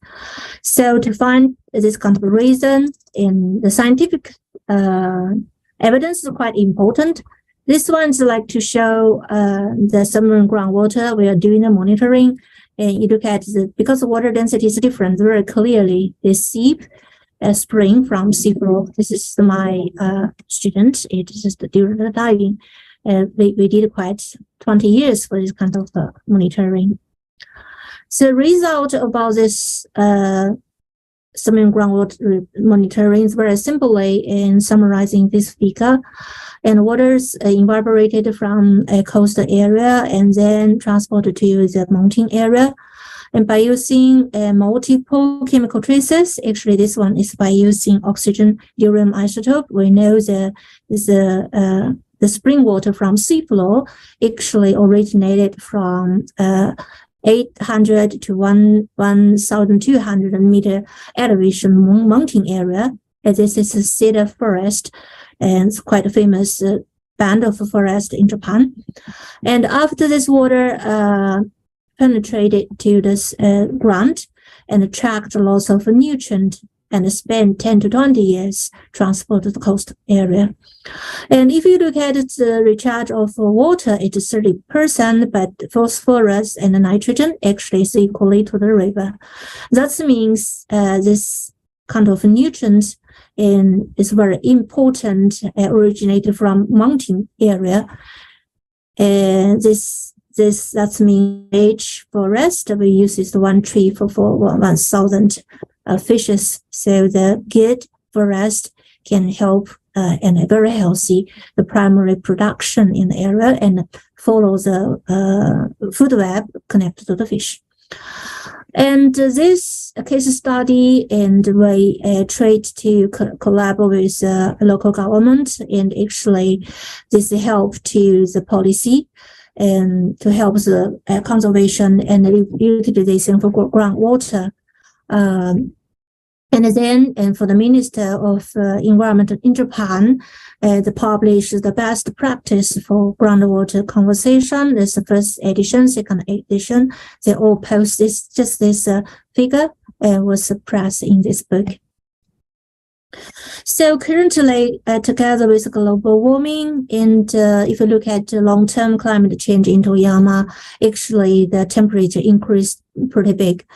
If you count the from last 60 years, this is like 2.2 degree. But if you look at currently only 40 years and 20 years, excuse me, it is get double. It's like almost 5 degree. And comparing together with this kind of air temperature increasing, we lost the snowfall during the winter. Now it's just a half compared 40 years ago. And the rainfall is doubled and compare, especially in this 30 years. So this is a result of the hydrological model, and both the river rainwater and freshwater submarine groundwater discharge is increased 10 to 20%. So to find the reason and why this kind of freshwater increased, of course, the snowfall, we lost the snowfall, this big reason, and actually here show the catchment. This catchment actually is by using isotope. If you look at the inside, there's a different river and from different catchment. This one is calculated by hydrological catchment elevation. This one is by using the isotope. You look this one is by using the left one's isotope, right one is from map. So for the catchment elevation is comparable. So that means we use the isotope to give the elevation of the water origination. When we compare with the monitoring data from 2017-21, compare with 20 years ago, this clearly and there is a shift, and from more higher data to more negative isotope. Actually, if you look at the elevation, this shift, that means actually the charging area or you see the originated area is moving more higher place.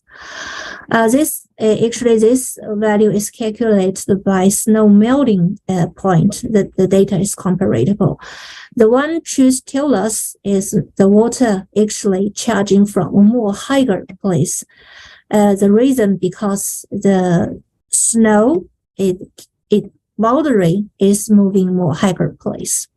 So together with this increase of isotope, actually the groundwater in the mountain area, residence time, the age is getting more younger.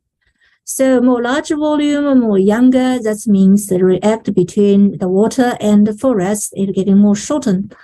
That lead this kind of a decrease in all chemical components, also the nutrient. We see that like dilution in the mountain area. So this kind of more low concentration of nutrient and can lead the not only the major ion, also the nutrient and as well as the carbon. So if you look at this is pH, actually there is a trend for the decrease as well.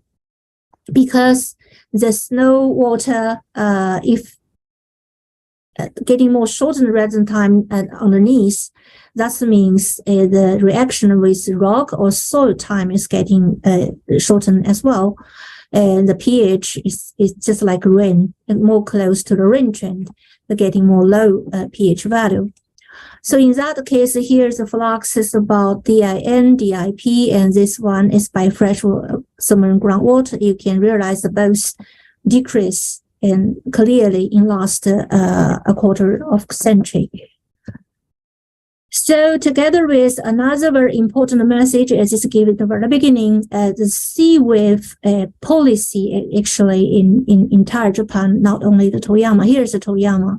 This policy release and actually resulting the decrease of DIN and DIP in the river water.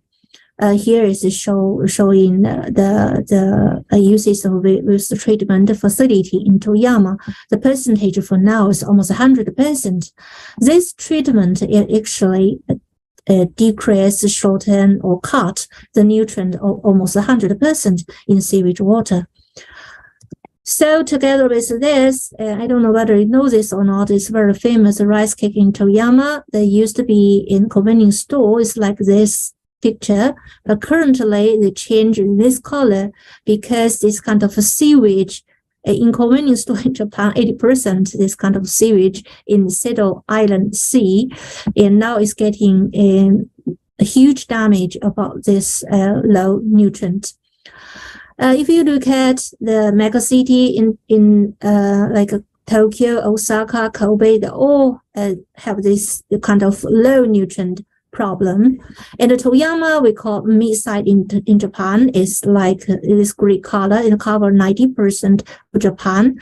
If we look at the nutrient data, monitoring data beyond the Minister of Environment, you can realize more than half, over the half area, we can see the water quality is unhealthy.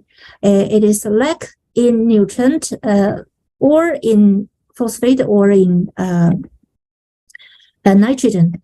So in this way, what is the solution for us? Actually, in Seto Island area, they just change the policy again from a regulation to water quality management. Now actually it should increase the nutrient input here.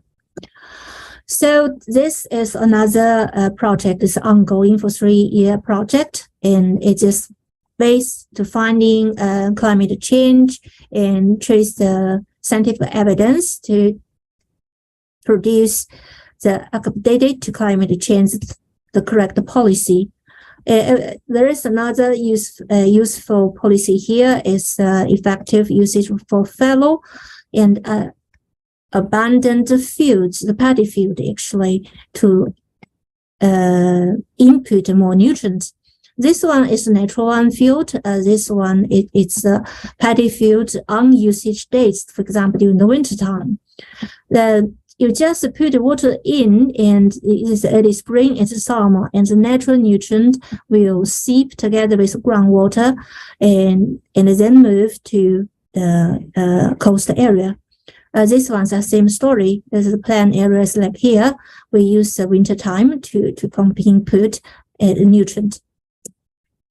So this project, by also not only the scientific evidence, also use the modeling and coupling two modeling. One is hydrologic modeling at land, connect to the ecosystem model in the ocean, and then to protect it in 2050 or 2100 year from now.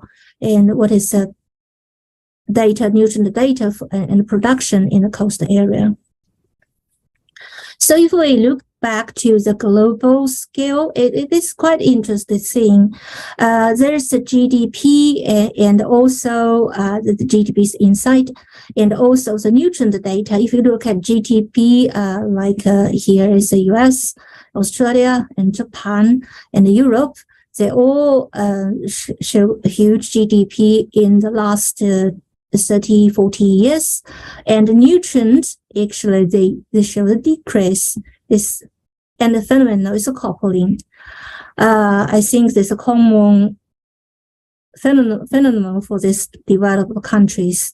And if you look at Southeast Asian country, and also the China, and now the GDP showed the huge increase. And I would like to mention in the nutrient policy, it is not just like copy from Europe and the US, and now we have to treat the more nutrient management policy, and so you don't need to face another new problem like Japan or other country. So to trick this, and I introduced a case study in Japan, and actually we have quite similar things. Stories East China Sea, South China Sea. Actually, we have a partner from Thailand, from Indonesia, and this is the ongoing program under the UNESCO and subsection Western Park program. Actually, I'm leading this one. This one is try to leading the healthy, productive, sustainable marginal sea. One key project is like here is nutrition footprint of the basic production. And this one is for coupling both human science and also the basic natural science, and co-work with stakeholders in ecosystem, society, and modeling and the calculation. And final goal is a healthy production, productive, sustainable area, coastal area. And very interested, this should be my final slide too. Very interesting thing that a couple weeks ago, USGS just published the new water cycle cartoon. This one is published 2000. If you look at the inside, I'm pretty happy because back to 90s, there is no submarine groundwater discharge in the cartoon. But in this 2000 years, there is this one.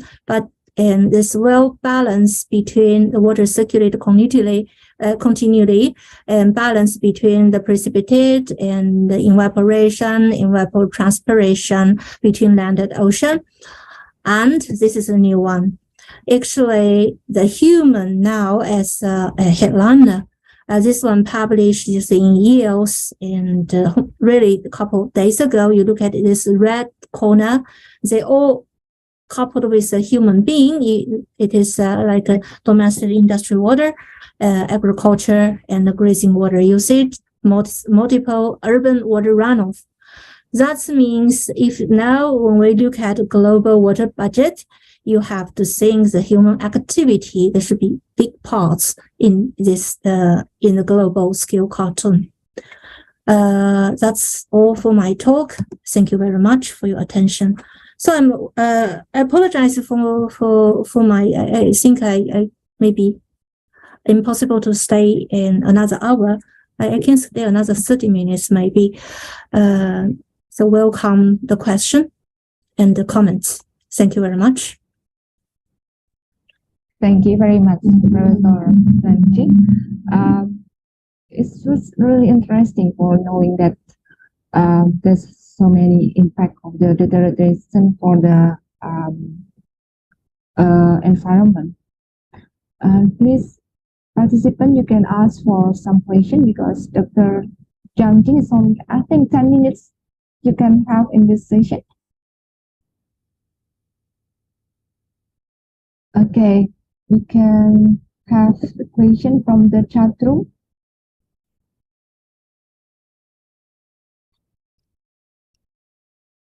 Okay, may I read it for you, Dr. Zhang? This is from Papa Afik Hardianto. The first question, what is the land use system in the upper watershed system from Toyama Coastal as comparing with Serayu Tandui watershed, where also located in this watershed, we found booming of Enceng Gondok plant, especially after rainy season. Maybe is it any correlation with the upper side activity, intensive agriculture? And the second question is, Isotopes approach is too advanced, especially in our laboratory, to trace the nutrient or water from upper to the coastal. Is it possible to further discussion with Prof. Jing, especially on isotopes approach for our sampling from a part of watershed in Indonesia, such as Serayu Tandui watershed? Thank you. Please, Professor Zhang, there's a question from Bapak Afik Hardianto. Oh, the connection is not really clear, but I think I can read the box. This from Dr. Hadanto. Thank you very much for your question. And thank you very much. And for your first question, I think the land usage about the highland or catchment of a river, actually in Toyama in area is very much mountain place. In I show the one table actually, the most of the big river catchment elevation is pretty high. There is a trend from area from 3 to 400 meter to more than 2,000 meter elevation. It's very high. Actually, there's almost no human activity on that area. But still, we face the same problem. One is global warming because we lost snow. All snow switched to the rain in the mountain place. The snow actually during the melting places in summer, in the late springtime, and very slow smiling and sink to the ground and trip the water nutrient transport to the platform at lowland.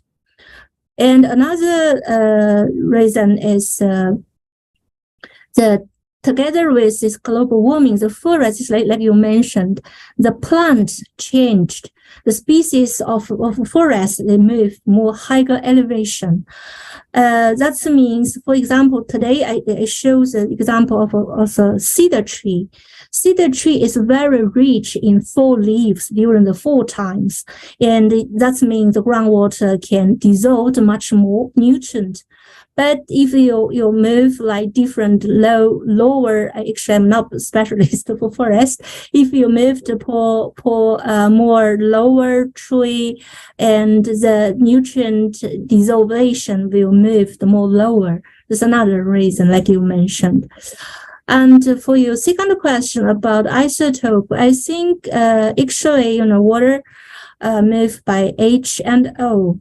So just if we use oxygen and deuterium isotope, just like a finger point, can tell us where how high the elevation this water move originated.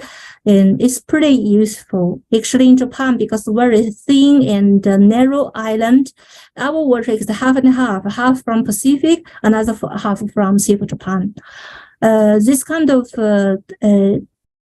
techniques, or you see that tool, is pretty useful for this kind of hydrology. Today, we use this kind of coupling, this kind of isotope into our model as well. Did I answer your question?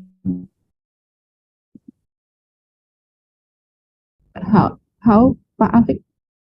Yes, thank you for the answer, Professor. Because I also use the isotope approach when I in doctoral program in German, but in there very useful to trace the actinium or deuterium. But in Indonesia, this is very difficult to find like isotope approach in here because of laboratory facility. So discussion because yeah, thank you very much. I think actually there is ongoing capacity building program. Actually, my former student and Professor Roy Andreas, which I think we will sign next month. And by using this kind of capacity building, we will send expertise to visit Indonesia and also can invite young scientists, career people come to Japan. And not only Japan, other, neighborhood country who can provide this kind of techniques. Okay, thank you very much, Professor. Thank you very much for the question. Very interesting. I think this is a great change for the collaborative research between UNSUD and Toyama University. Okay, thank you. I think I saw someone who raised their hand.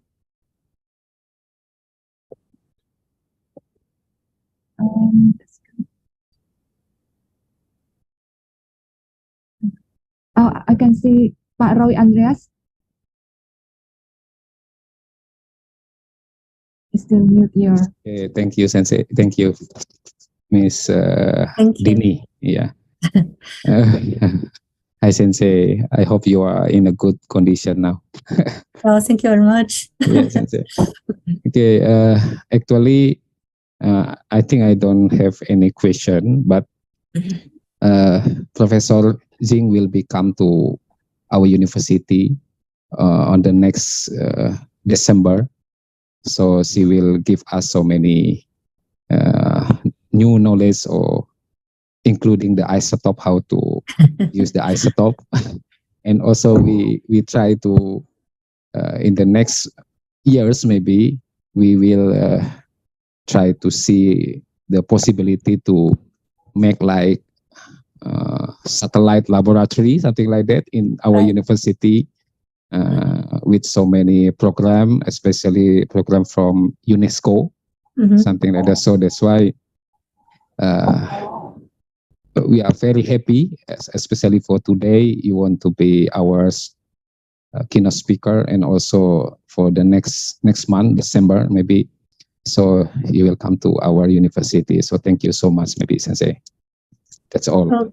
Oh, thank you very much to give this opportunity, and I can promote a little bit about science and also somehow coupling science and social science, because the policy actually management is quite important after we know the problem is.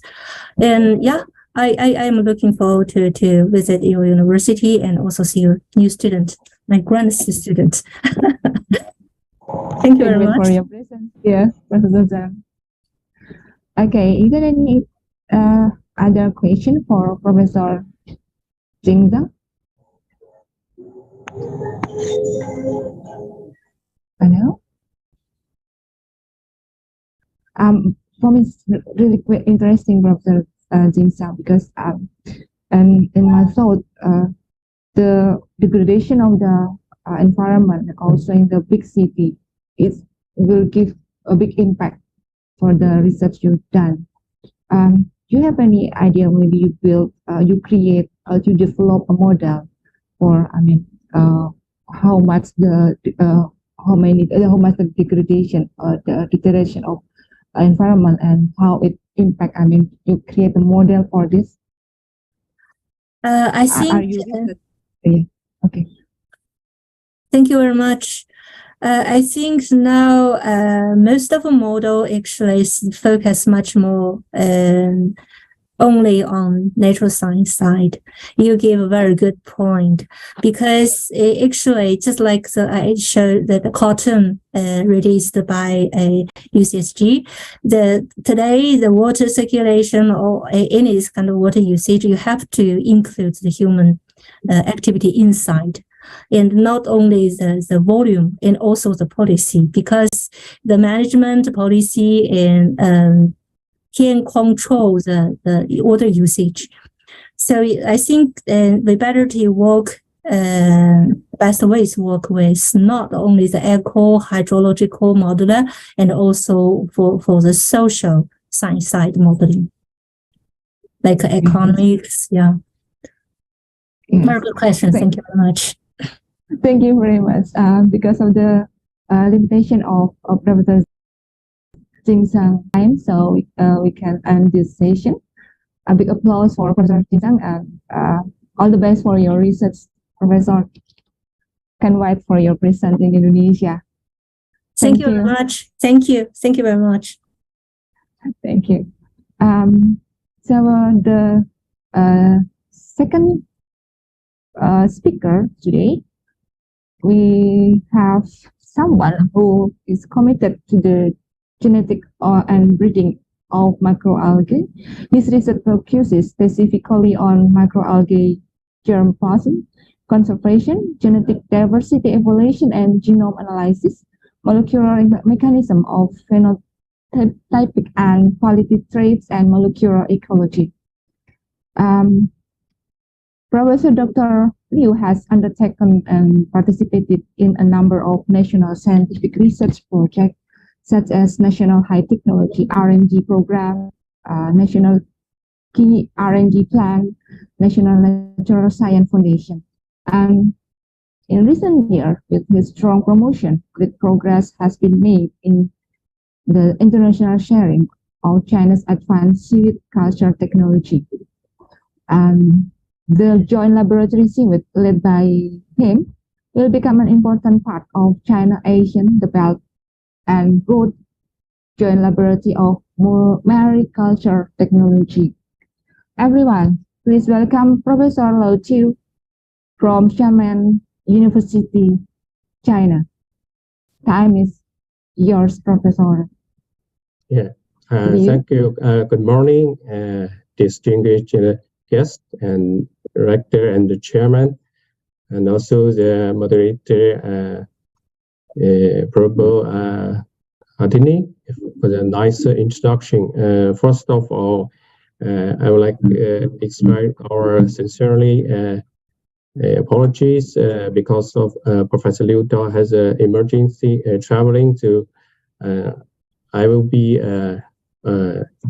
presenting this PPT instead of Professor Liu Dao.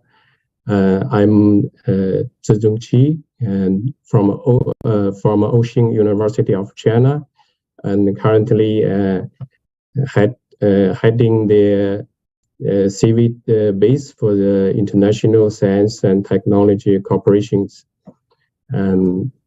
Again, thanks Maria for his invitation for this important conference. And Prabhu, could you allow me to share my screen?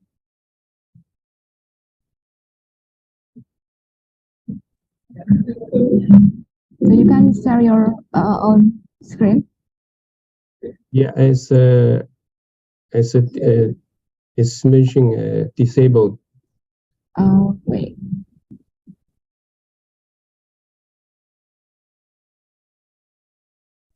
Can you share your screen now? Yeah, perfect. Thank you. I hope you all can see now. Yes, clearly. I will using the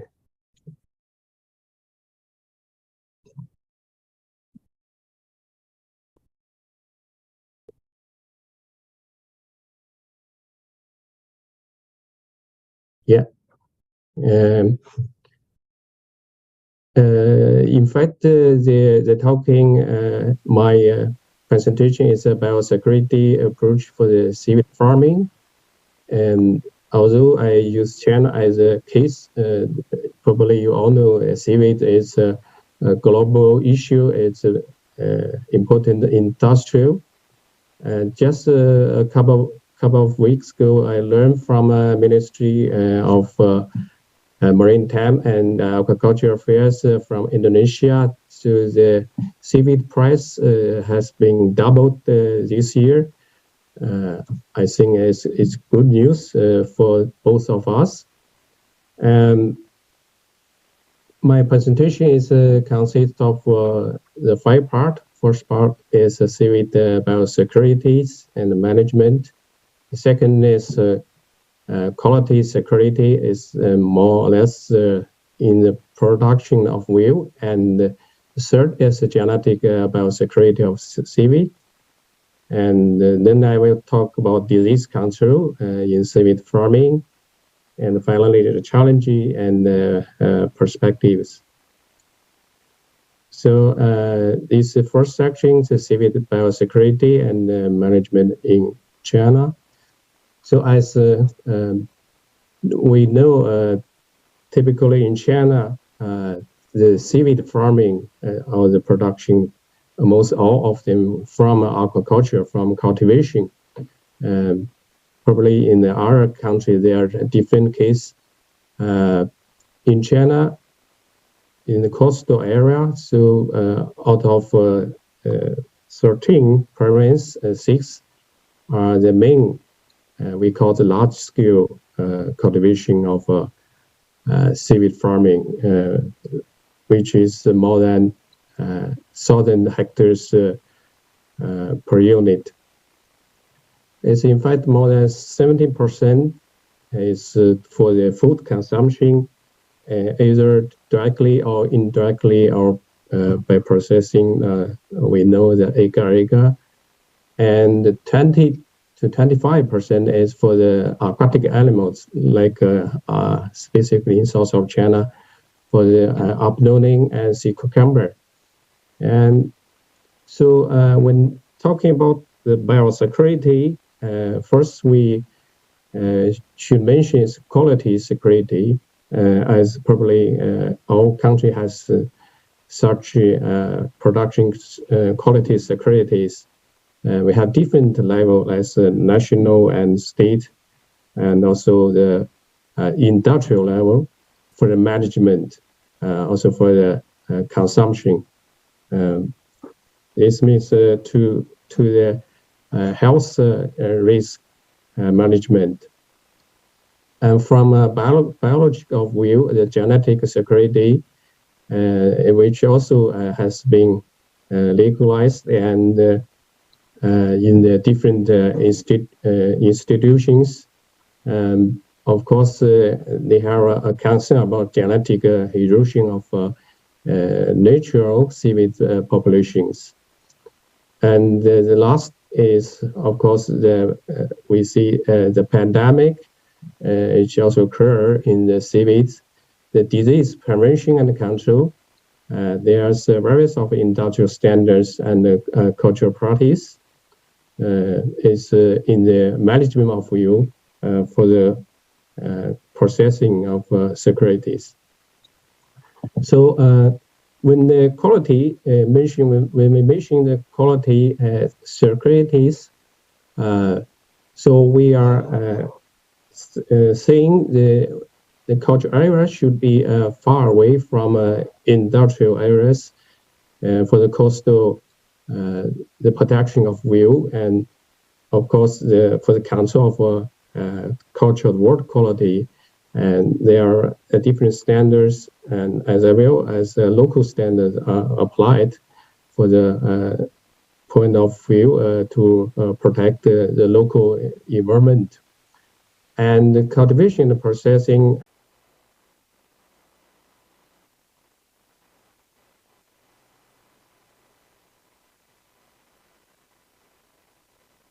number of new varieties cover species not only Saccharina but also Nerobelba glacialis and also Undaria. Total Moran at the present Moran I think 23 of those new species are being encouraged and promoted in the for the culture, for the large scale cultures. Just giving for brown algae, Saccharina japonicus, you can see that for the time of the registration, they're dating from 1990s until 2014. But in recent years, we have also another 2 new varieties being accepted by new varieties. And for the in the term of technology of view, this table giving a list of selective or strategy or the technology to be used for such as population selections, mutations, breedings, and for the hybrid selection. Then recently, a small molecular marker edit selections also generated from Saccharina and also other tropical species. And in terms of Sequoiasium, here give an example. The molecular marks has been used just as shown in this table, as shown here. They indeed has a decrease of the genetic diversity, as seen here in the up part from this table. Reduced of genetic diversity and also heterogeneity observations has been observed with decreasing. Indeed, there has a risk of for the genetic diversity. For the disease control in seaweed farming is in fact quite a number of cases, or the major and large number of cases are caused by the physiological disease, which is seedling detachment and the rooting caused by the change, especially for the sudden rainfall and also the temperature changes and the water quality degradation. For the infection disease, which has a number of cases are reported. I will talk later on. For the mold and other pathogenic microorganisms are in fact rarely to found. Another issue is pest and predators, mainly caused by the biting of rabbit fish and other animals, probably in the tropical season, which is more often to occur. And for especially for the seedling of the destroy of seedling and for the initial stage culture. This table is showing we have indeed also the coding system and standards to control the various of disease. For instance, for the Saccharina, we have specifications for seedling productions, also including the non-polluted food technologies. And as shown in the right side, a number of disease which very much depend on the symptom and depend on what we have seen. We saw the green color and also the white thing and abnormal routine, which are visible indications for those kind of standards which should be applied to the different species. And here, taking example as a Neuroperopa, they have a technical protocols for the spawning productions and for the cultivations as well. And I will not repeatedly mention here.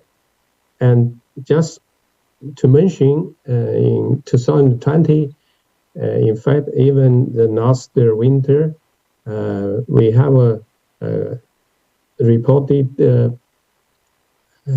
disease of loss about over 118,000 hectares, and the loss in value is up to 125 million US dollar.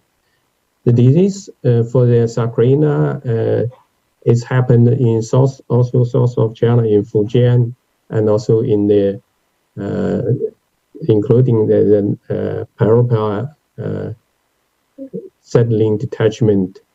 And for the Sacharina, the white spotted rotten in my province in Shandong happened, and another has quite a number of report of the fish biting in the south of China in Guangdong province.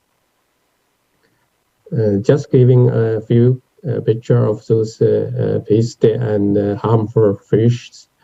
For the pathogenic disease, I will talk about just in a few slides later for the yellow spotted disease of Neuroperopa, and also for the physiological disease as happening more concerning in the settling stage.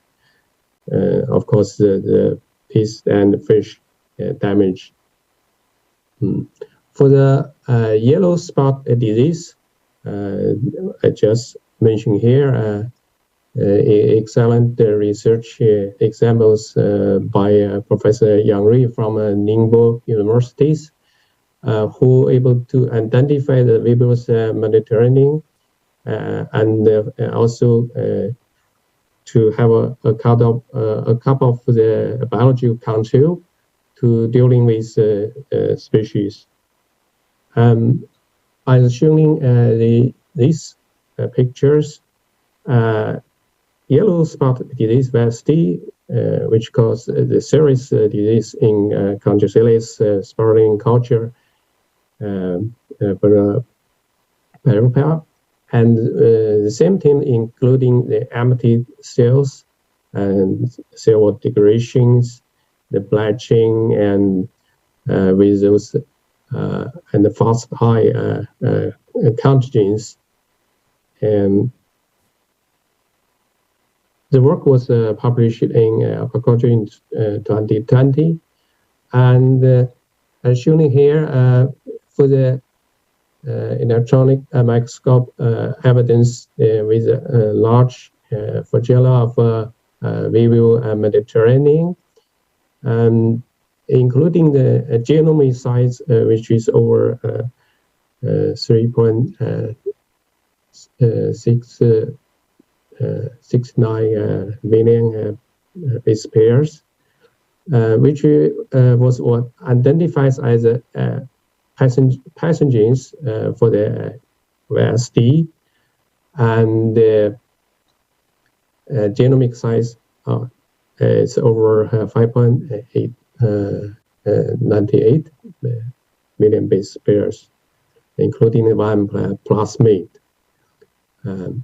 it's showing the high temperature and the low pH might stress to occur while still in the parabel. And so by oligopolysaccharide, which can the treatment of oligosaccharide can strengthen the immunities of algae of this species. And another strategy to using the phages, the virus which can destroy the specific bacteria. And the significance of biological control by the algae treatment and phage treatment has been proved being effective and environmental friendly. A couple of recommendations and conclusions are here shown in the left column. So it was found that the bacteria diversity of Neuroparopa and the surrounding water is occurred. And high microbial diversity is an important indicator for the health algae, as shown in the right side the column, the diversity. But the chemical treatment could cause the subversive and prolonged changes in parabel microbial community. It means more, it's become unstable and unpredictable if you treat heavily by the chemicals. And another tensions is for the algae site bacteria and the beneficial bacteria. It could be another good strategies for this bacteria disease. And I will try to, in brief, for the permission and the control of Saccharina, these different farming and also seedling stages. And for the common disease of Saccharina, including the visible symptom as rotten and deformation and detachment. If you check carefully, quite a number of causing by the mismanagement, for instance, the insufficient light or the over lighting, and also the treatment, the water quality deteriorations. But the prevention, it can be done with careful management, and also by the adjust and reduce the density of spurlings and increasing the water flow and so on. So few pictures shown here for the green root disease and white tip disease as a spurling deteriorations. And as you know, for the management, they have a good practice and also standards to apply, for instance, the right temperature, and also should prevent the leaking of the ammonia, because for the large industry, we need, especially in the south of China, for the cooling the temperature, for the lowering of temperature. You need a good management team for the maintaining the facility of cooling device, and of course for the light management and adjust of the light is routinely daily work. For the fertilization, I would like just to mention here, generally for seedling, we need nutrition and phosphate fertilizer to meet the requirement of intensive seedling. For the other for the other essential ions and other elements, you need flow water exchange. For instance, for the good recycled or the flow through seawater is sufficient. It's still routinely require the quite the label first to, for instance, to change the curtains and to clean and also clean the tanks. And reach common practice, you may also apply in your local. And for the growth out management, which require oftenly for cut the leaves and also specifically to reduce the density of seedling and also to adjust specifically the layer to adapt the good sunlight conditions. Yeah, I will not to mention Sakrina grows out the program here, and just to mention the prevention is by adjust the cultural layers, cutting the tips, and also reduce and all increase the fertilizers in that was in practice in some traditional era. For the improved water flow, you have to do it regularly, and also for the prevention of heavy rainfall by manually transport the cultural line into the different areas. So for the harmful. 1 minute more, sorry. Your time, 1 minute remaining. Yeah, so I just skip, as mentioned here in typhoon and harmful fish. And they have a number of good models like rough scales handling culture for ICMA has been implanted in Hainan province. This Professor Liu who is working in the field, and also for the box style culture, which is against the fish biting. To sum my slides, so there has a growing demand for seaweed cultivations as well as the various products. It's still required for the good aquaculture operations and for the high quality varieties, specifically for the resistance and high yielding varieties are important and still required. And disease should be counseling by the management of environmental and good operations. So I will skip this part just to mention the new articles, new progressive management of pathway for improving seaweed biosecurity, which is first authored by Professor Elizabeth Cody Cook from Scholarship Associations for Marine Science is just being accepted. We are happy to be the co-authors. It will be published this year in the Nature Communications. If you are interested, you can have a look. And thank you for your attention. Okay, thank you very much, Dr. Zizang Si. I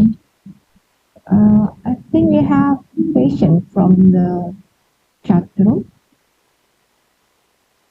Yeah, So, yeah, I have seen the questions from chat box. Yes. From Ferry Susanto, Indonesia is the second largest producer of seaweed in the world after China. However, there is lack of genetic diversity information of seaweed in Indonesia. how do you maintain the genetic diversity of seaweed in China? Yes. Okay. It's excellent questions. So, as you know, as some of your colleague may know, we have we call the seaweed genoplasmic banks, which is located in the Ocean University of China. So we preserve and quite a number, over 1,000 specimen, different specimen. Some of in life and largely in the dry specimen and also spreading. To keep these diversities, we're able to also exchange the different species with our collaborators from Indonesia and also from Philippines specifically, and a few from Vietnam. So we have also the tropical species bank. I would recommend your side do the same for the point of biodiversity and also for the genetic pool for the future selections. Okay, thank you, Dr. C. And there is another question from Friska Indriyan. What are the characteristics of a good seaweed cultivation site in China? If probably same as Indonesia, we have quite a large difference. For the north of China, we have a species typically Saccharina, and also other species, but we can. I see in Rongcheng, we are just mentioning we are preparing the mission from FAO and to prepare a guidebook or the manual for the best practice for the cultivation of seaweeds. This serve as a guidebook to the police decision and also for the different stakeholders. A number of cases we were given also in north of China, in Rongcheng, in Jiangsu province, in the Fujian province in Xiapu, which are all in specific area. I would suggest you can contact us later on for such a manual, which will be published by FAO in a couple months later. Okay, thank you. So, a question from Dima from the chat. Yes, the salinity, ocean temperature, and light intensity cause stress. Yes, for the assess, it's indeed in a separate our work. The Professor Liu team and his PhD students did similar result on the ISS in China. For the specifically, he was able to find the light intensities. Also for the temperature, which has been studied, calculate, reanalysis. This was also the genetic evidence linked to the temperature and the specific light has also in the analysis. I think it will be published very soon. By the Dr.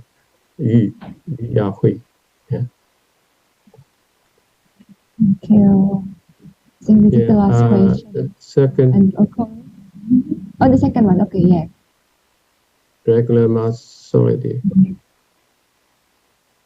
In cultivars, very temperature factor is difficult to count. So,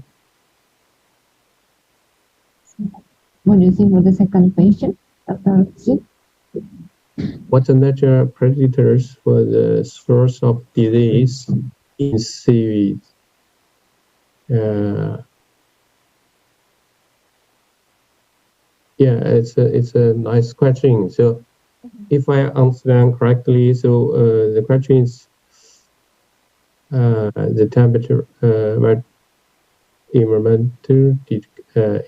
Yeah, this was also in my slides recommended by the Professor Yang Zi. Has mentioned the beneficial bacteria, environmental friend, or even she was using the fish, which is also a couple of strategies, a couple of technology developed also for the shrimp and for fish as the way of treat disease. Although the fish using the fish is not in the list of our administration, they are not licensed to use fish.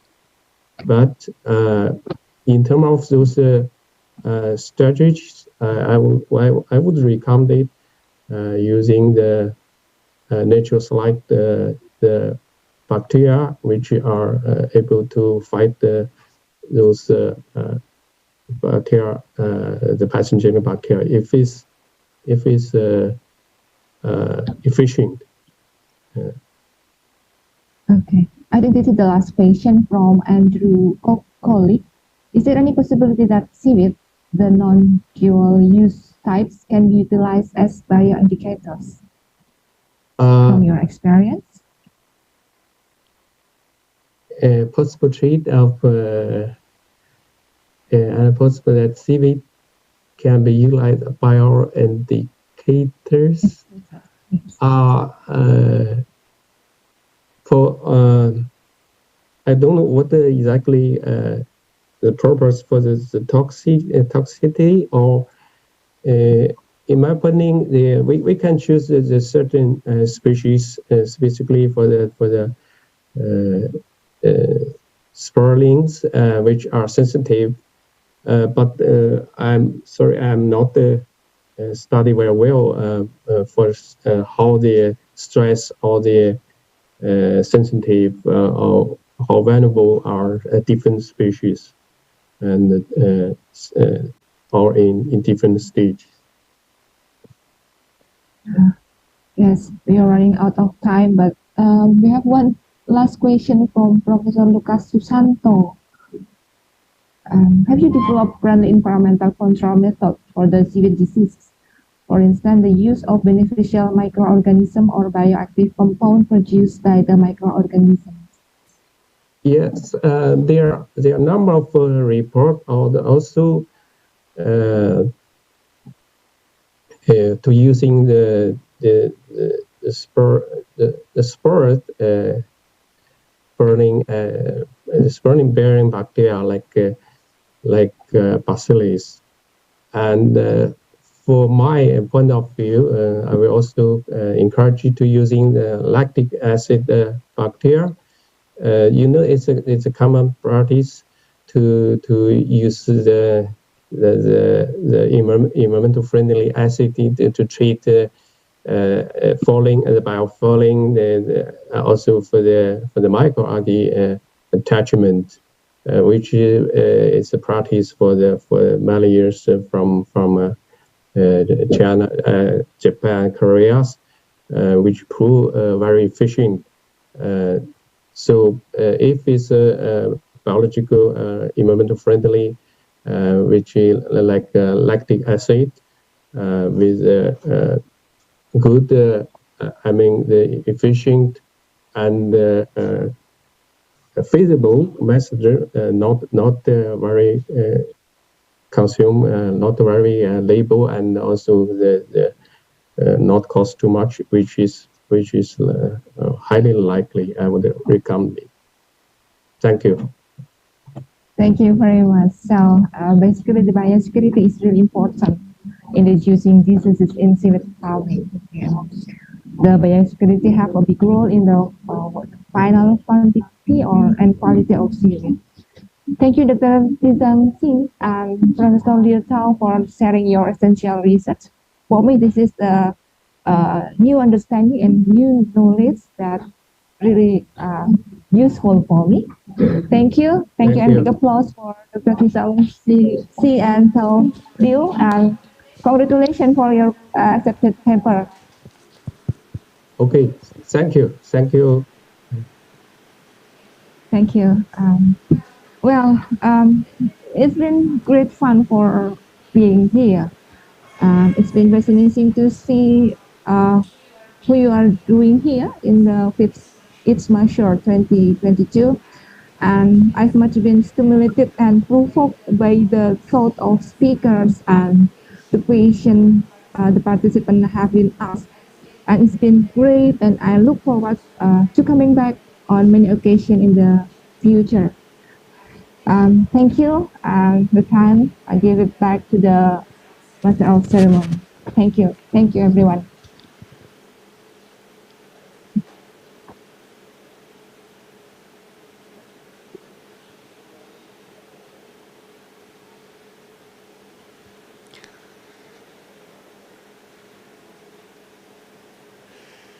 Thank you, Professor Zhang Jing and Professor Tao Liu for the marvelous presentations. And also thank you to Ibu Prabohardini, PhD, for being our moderator.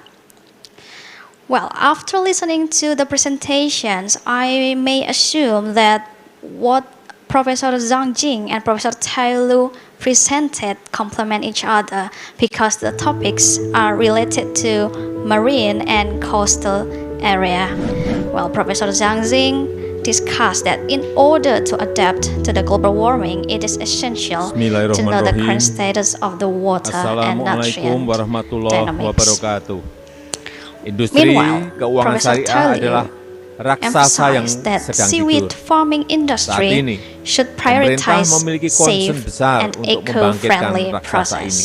Salah satunya dengan membangun satu bank syariah terbesar di Indonesia. We, as the committee, would like to present a token of appreciation to Professor Zhang Jing and Professor Tao Liu for sharing your expertise in the session. Bank syariah raksasa.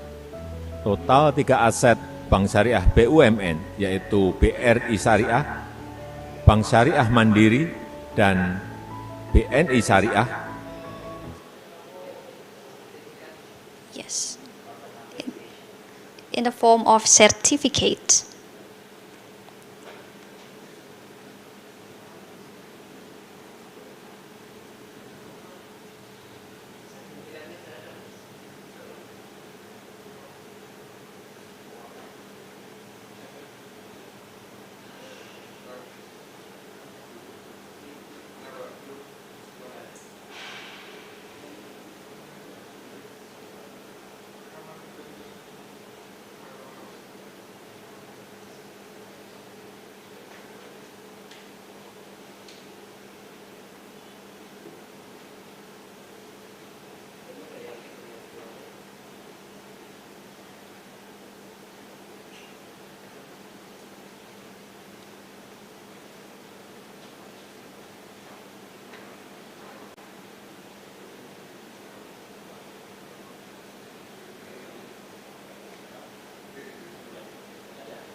Oh yeah.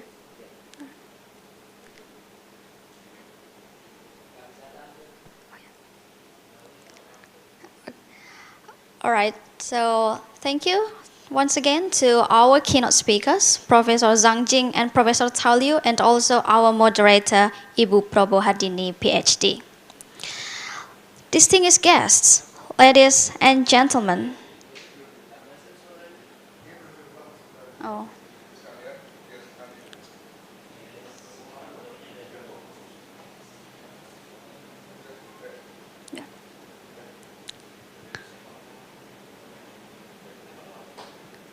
Thank you once again to our keynote speakers, Professor Zhang Jing and Professor Tai Lu, for the excellent presentations. And also thank you, Ibu Probohardini, PhD, for being our moderator. Before we continue, we would like to present a token of appreciation in the form of certificate to our keynote speakers.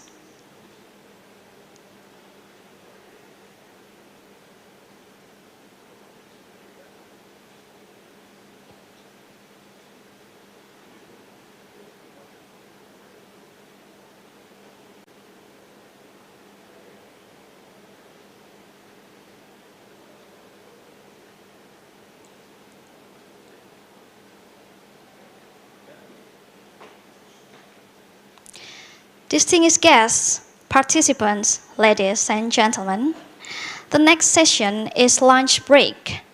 After the lunch break, we will have the parallel session. For further information, please kindly see your program book to know the links before entering your designated rooms in the parallel rooms. We will see you there at 12:30. Thank you.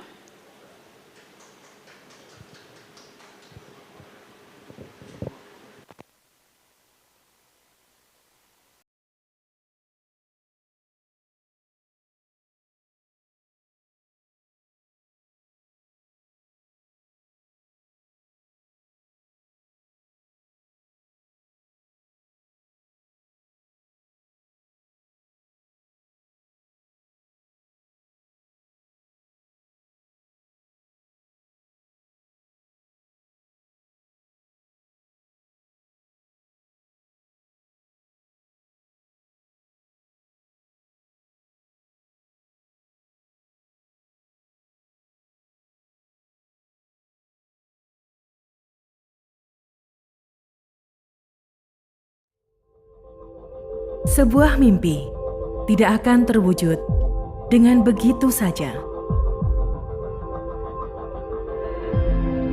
Butuh kecerdasan, upaya, dan keberanian untuk menggapainya. Kekayaan alam yang melimpah serta keragaman budaya di Indonesia menantang kita untuk dapat memanfaatkan, menjaga, sekaligus melestarikannya. Untuk itulah, Universitas Jenderal Sudirman hadir dengan memberikan lebih dari sekedar pendidikan, tetapi juga sebagai wadah untuk pengembangan sivitas akademika agar mampu menaklukkan tantangan dalam kehidupan. Terletak di kota Purwokerto, Universitas Jenderal Sudirman menjadi tempat yang aman dan nyaman untuk belajar.